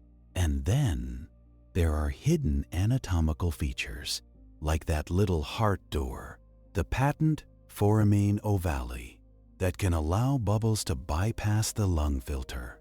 Modern medicine can test for it, and some divers choose to get tested, especially if they have had unexplained decompression events. Early researchers did not have that option. They only had the uncomfortable knowledge that some people were more vulnerable. So they learned to build safety around the most vulnerable plausible case, not around the most robust. At least the careful ones did. The reckless ones kept relying on the ocean's inconsistent mercy until the mercy ran out. Now, speaking of inconsistent mercy, let us talk about symptoms again, but in the quiet way that matters for prevention. Because the most dangerous decompression sickness is not always the one that screams. It is the one that whispers. It can start as unusual fatigue, not tired because you worked hard, but tired in a heavy, wrong way. The kind of tired that does not match your effort. It can start as an ache you cannot localize, a shoulder that feels bruised from the inside, a hip that hurts when you move. It can start as skin itching, or a rash, or that marbled pattern that looks like someone spilled purple ink under your skin. It can start as dizziness, a little trouble focusing, a headache that feels thicker than normal. And because divers are often tough-minded and often far from care, they are tempted to ignore it. They tell themselves it is cold. They tell themselves it is exertion. They tell themselves it is dehydration, and they will fix it later. Sometimes they are right. Sometimes it passes. And that is the trap, because occasional false alarms train you to ignore the real one. So the boring habit becomes symptom respect. Not panic, just respect. If something feels off after a dive, you treat it like a possible decompression problem until proven otherwise. You rest, you hydrate, you breathe oxygen if available. You call for medical advice. You do not fly. You do not climb altitude. You do not go back in the water. Going back in the water after symptoms is a particularly bad human impulse because it feels like the solution is to redo the dive correctly. Sometimes, in early days, re-immersion did relieve symptoms, but without control, it can worsen things, and it can delay real treatment. So modern practice emphasizes early oxygen and professional evaluation. Oxygen first aid is common on dive boats now. A tank, a mask, a calm routine. You sit, you breathe, you wait for help. It is not dramatic. It is not heroic. It is just the most effective thing. Because oxygen reduces nitrogen in tissues by altering gradients. It also improves oxygen delivery to injured tissues. It helps in multiple ways at once.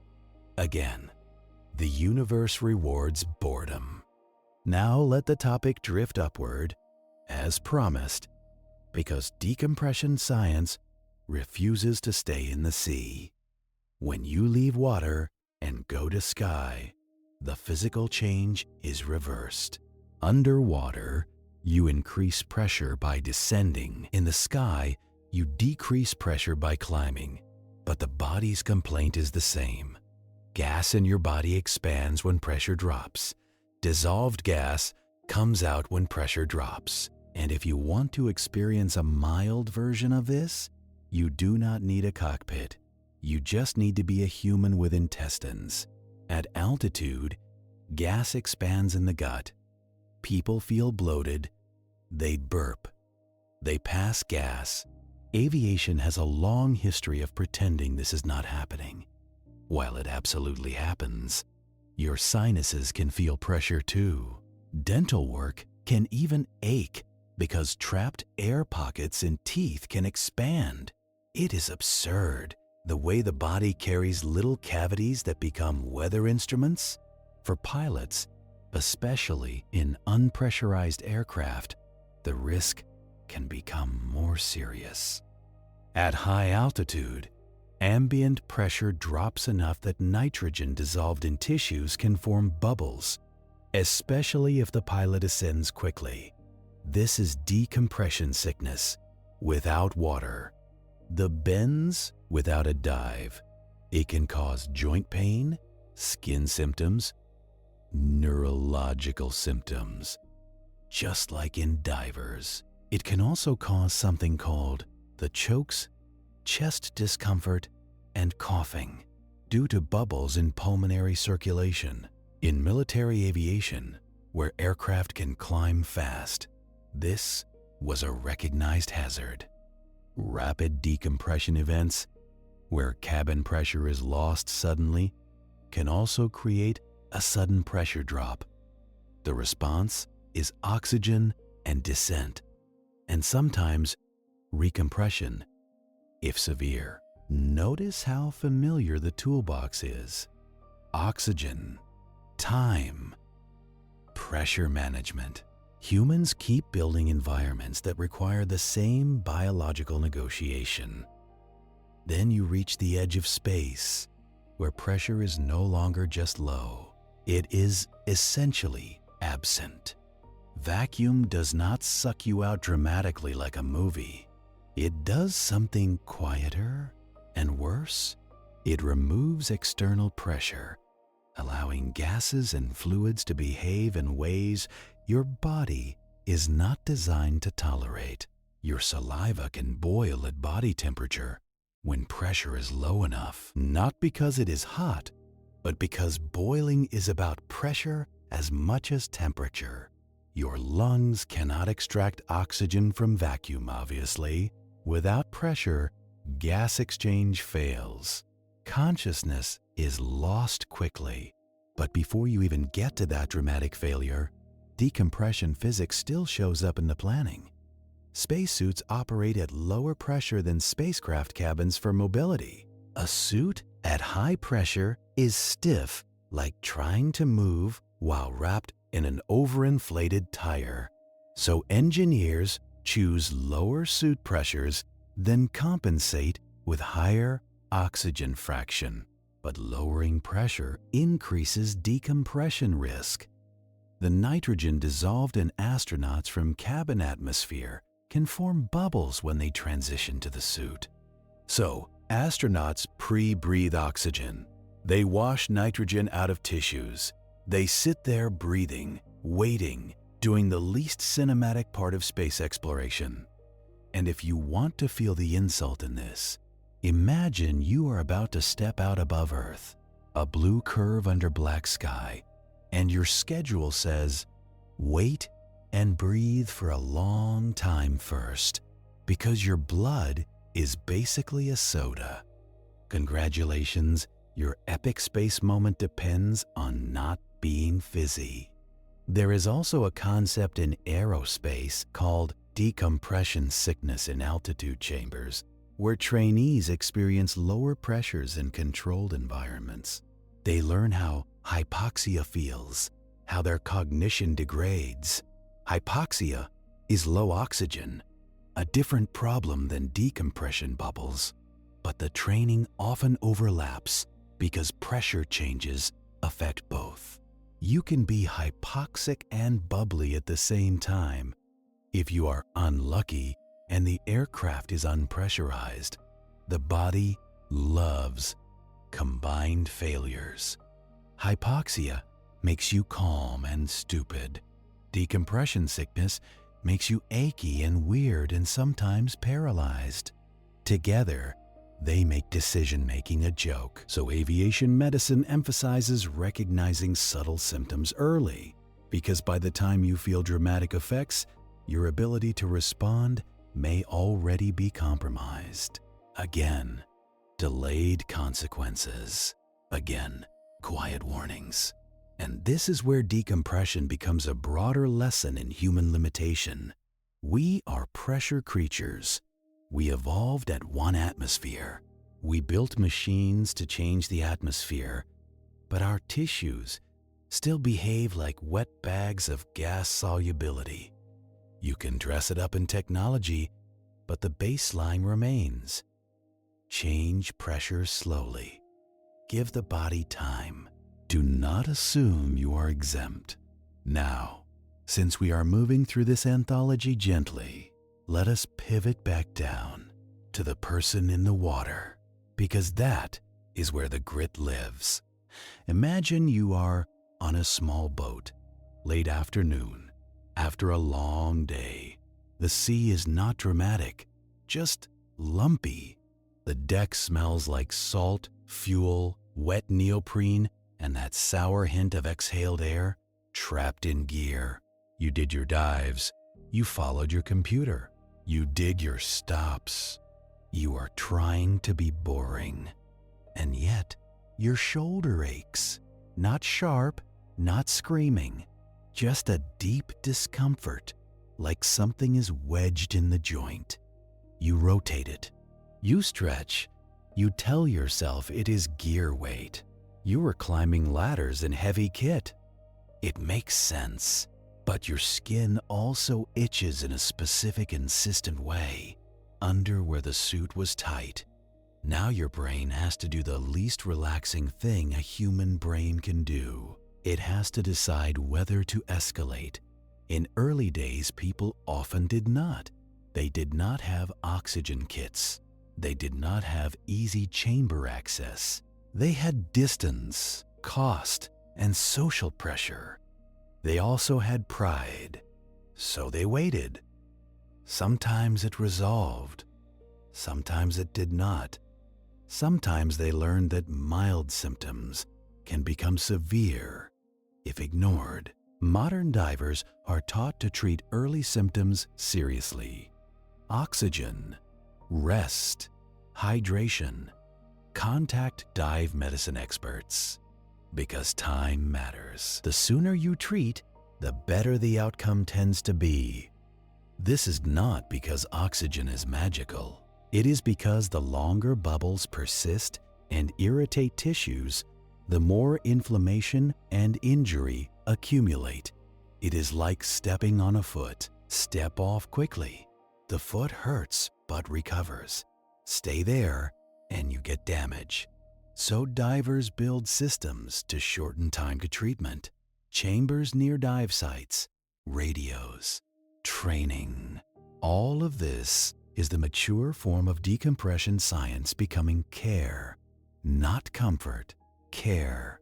Now, the chamber itself deserves a little more attention because it is one of the strangest human inventions. A room built to recreate the ocean's pressure without the ocean's drowning. When you enter a chamber as a patient, you are often still damp, still cold, still wearing the residue of the dive day. You climb into a metal cylinder. The door seals with bolts. The sound is final. Not scary if you trust it, but it carries the vibe of being packed into cargo. Then pressure increases. Your ears complain. You swallow. You yawn. You chew if they give you something.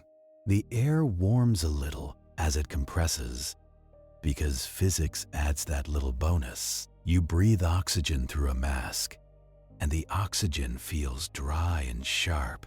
Your mouth tastes like plastic and clean metal. If the chamber is multi-place, meaning it holds more than one person, there may be an attendant inside with you. Someone trained to stay calm in a sealed tube. They talk to you, they ask about symptoms, they watch your eyes and your hands. They look for confusion or weakness. Outside, operators watch gauges, they adjust valves, they follow treatment tables like the ones designed by the United States Navy and others over decades. The treatment is a schedule again.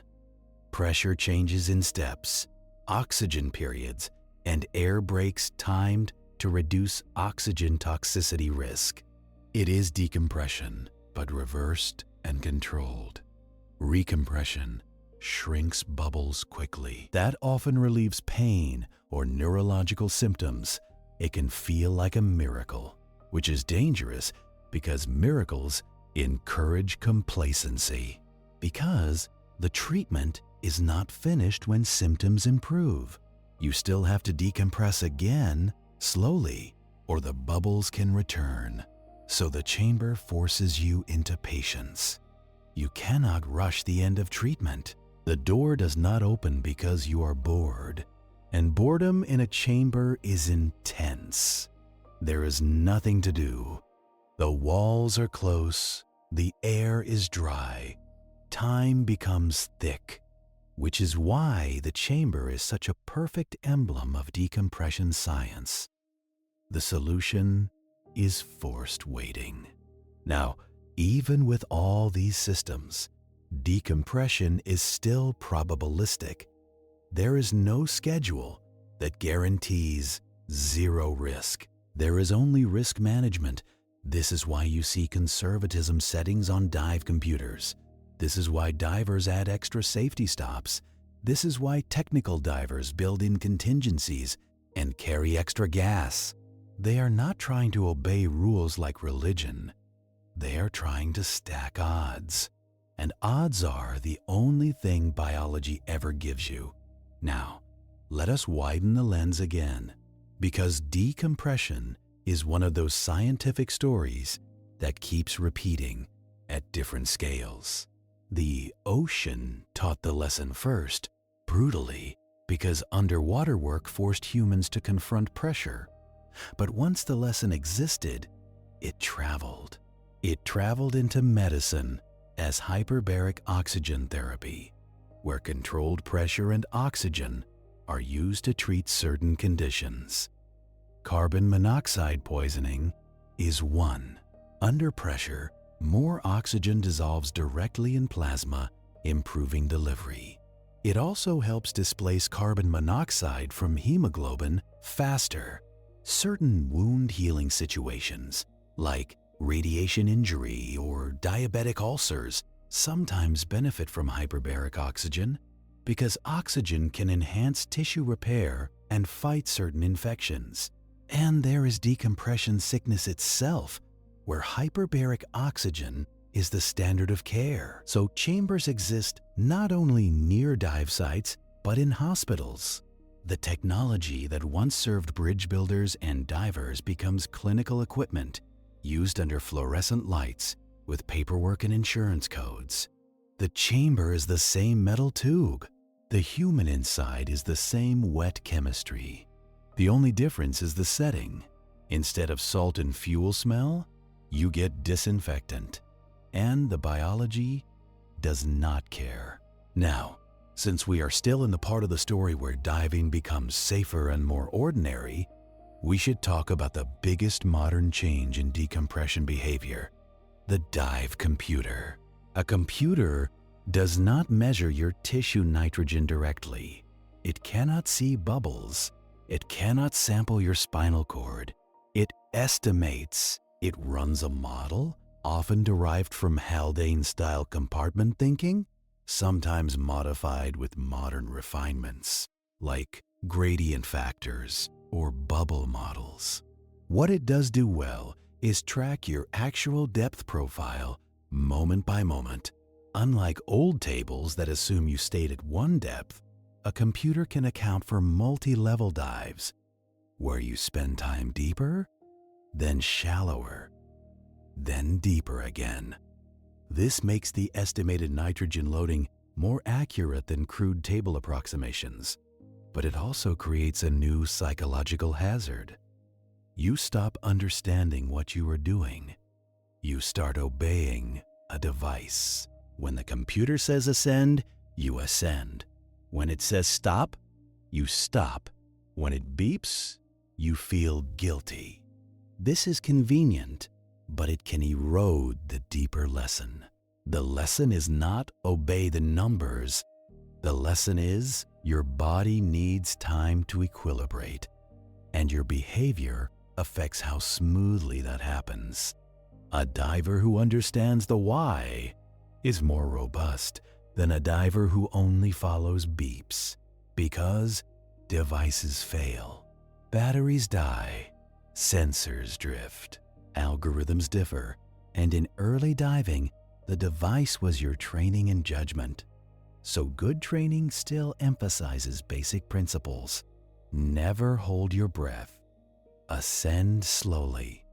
Pause near the surface. Plan gas for ascent, not just bottom time. Stay warm, hydrated, and rested. Respect symptoms. If you want to know how deeply this is wired into modern diving culture, look at how divers talk about the ideal dive day. They do not brag about feeling adrenaline. They brag about feeling normal.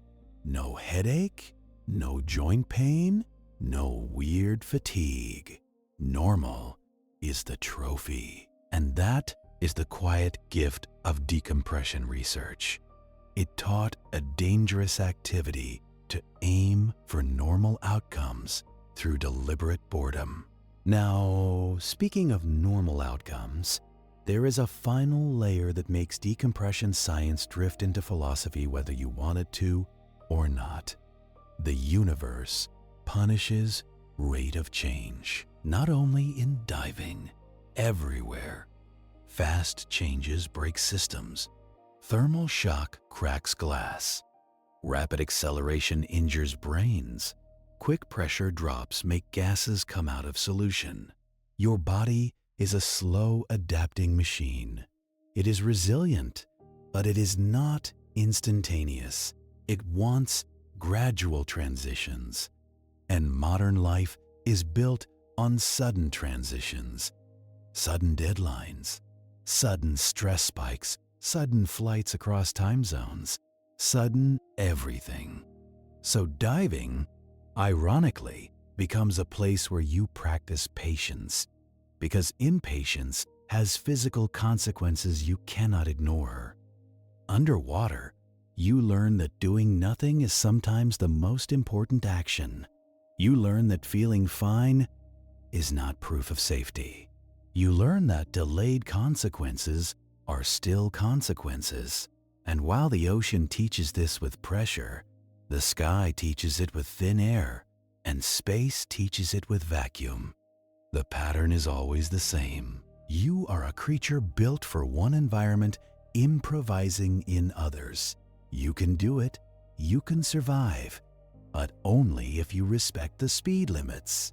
Now, let us keep drifting upward, because decompression beyond diving has one more place it shows up, quietly, in a way you might not notice unless you know what to look for. Medical gas embolism and decompression-like events can occur in certain medical procedures, where bubbles enter circulation, not from pressure changes, but from introduced gas.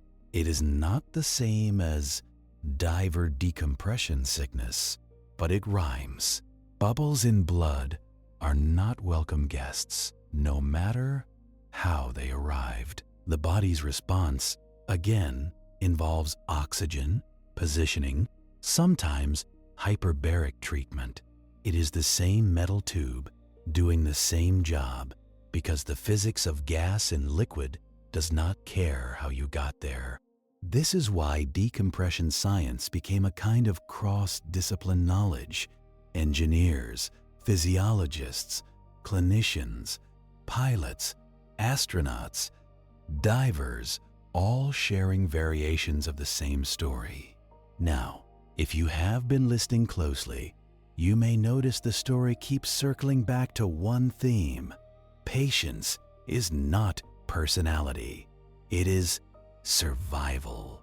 The early days were harsh because people did not know the rules. The later days are safer because the rules are known, written, modeled, enforced.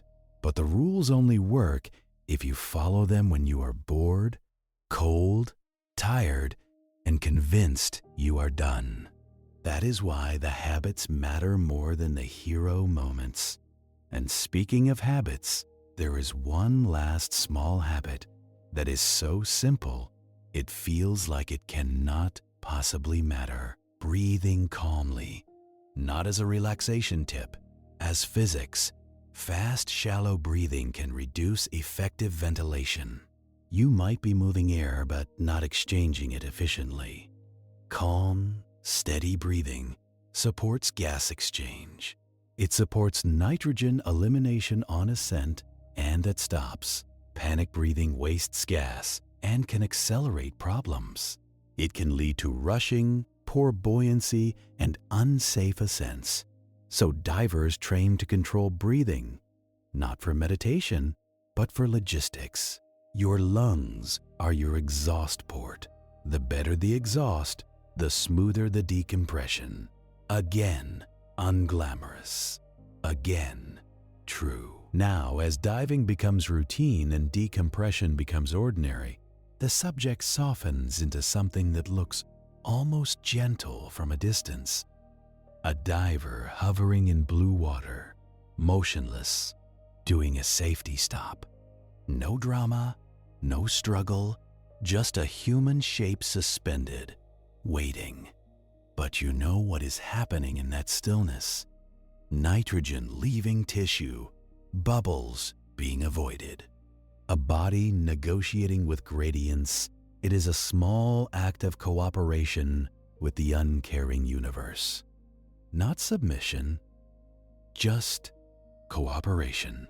And the universe, in its dry way, usually rewards cooperation by not injuring you. Usually, because nothing is guaranteed, and that is the final unromantic truth under all the tables and chambers and training. Decompression science does not give you certainty.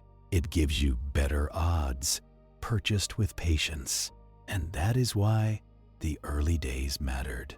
Not because they were adventurous, but because they forced humans to learn how slow biology really is. They forced the invention of routines that turn survival into habit. So now, as the ocean becomes safer and the science drifts into sky and space, you carry the same principle with you. Change nothing quickly. Because whether you are leaving the bottom or climbing into thin air or stepping into a suit above Earth, the body is still just a sponge closet, quietly trying to drain without tearing. And that leaves you with a strangely comforting image, even in this efficient, indifferent universe. A diver, neither rising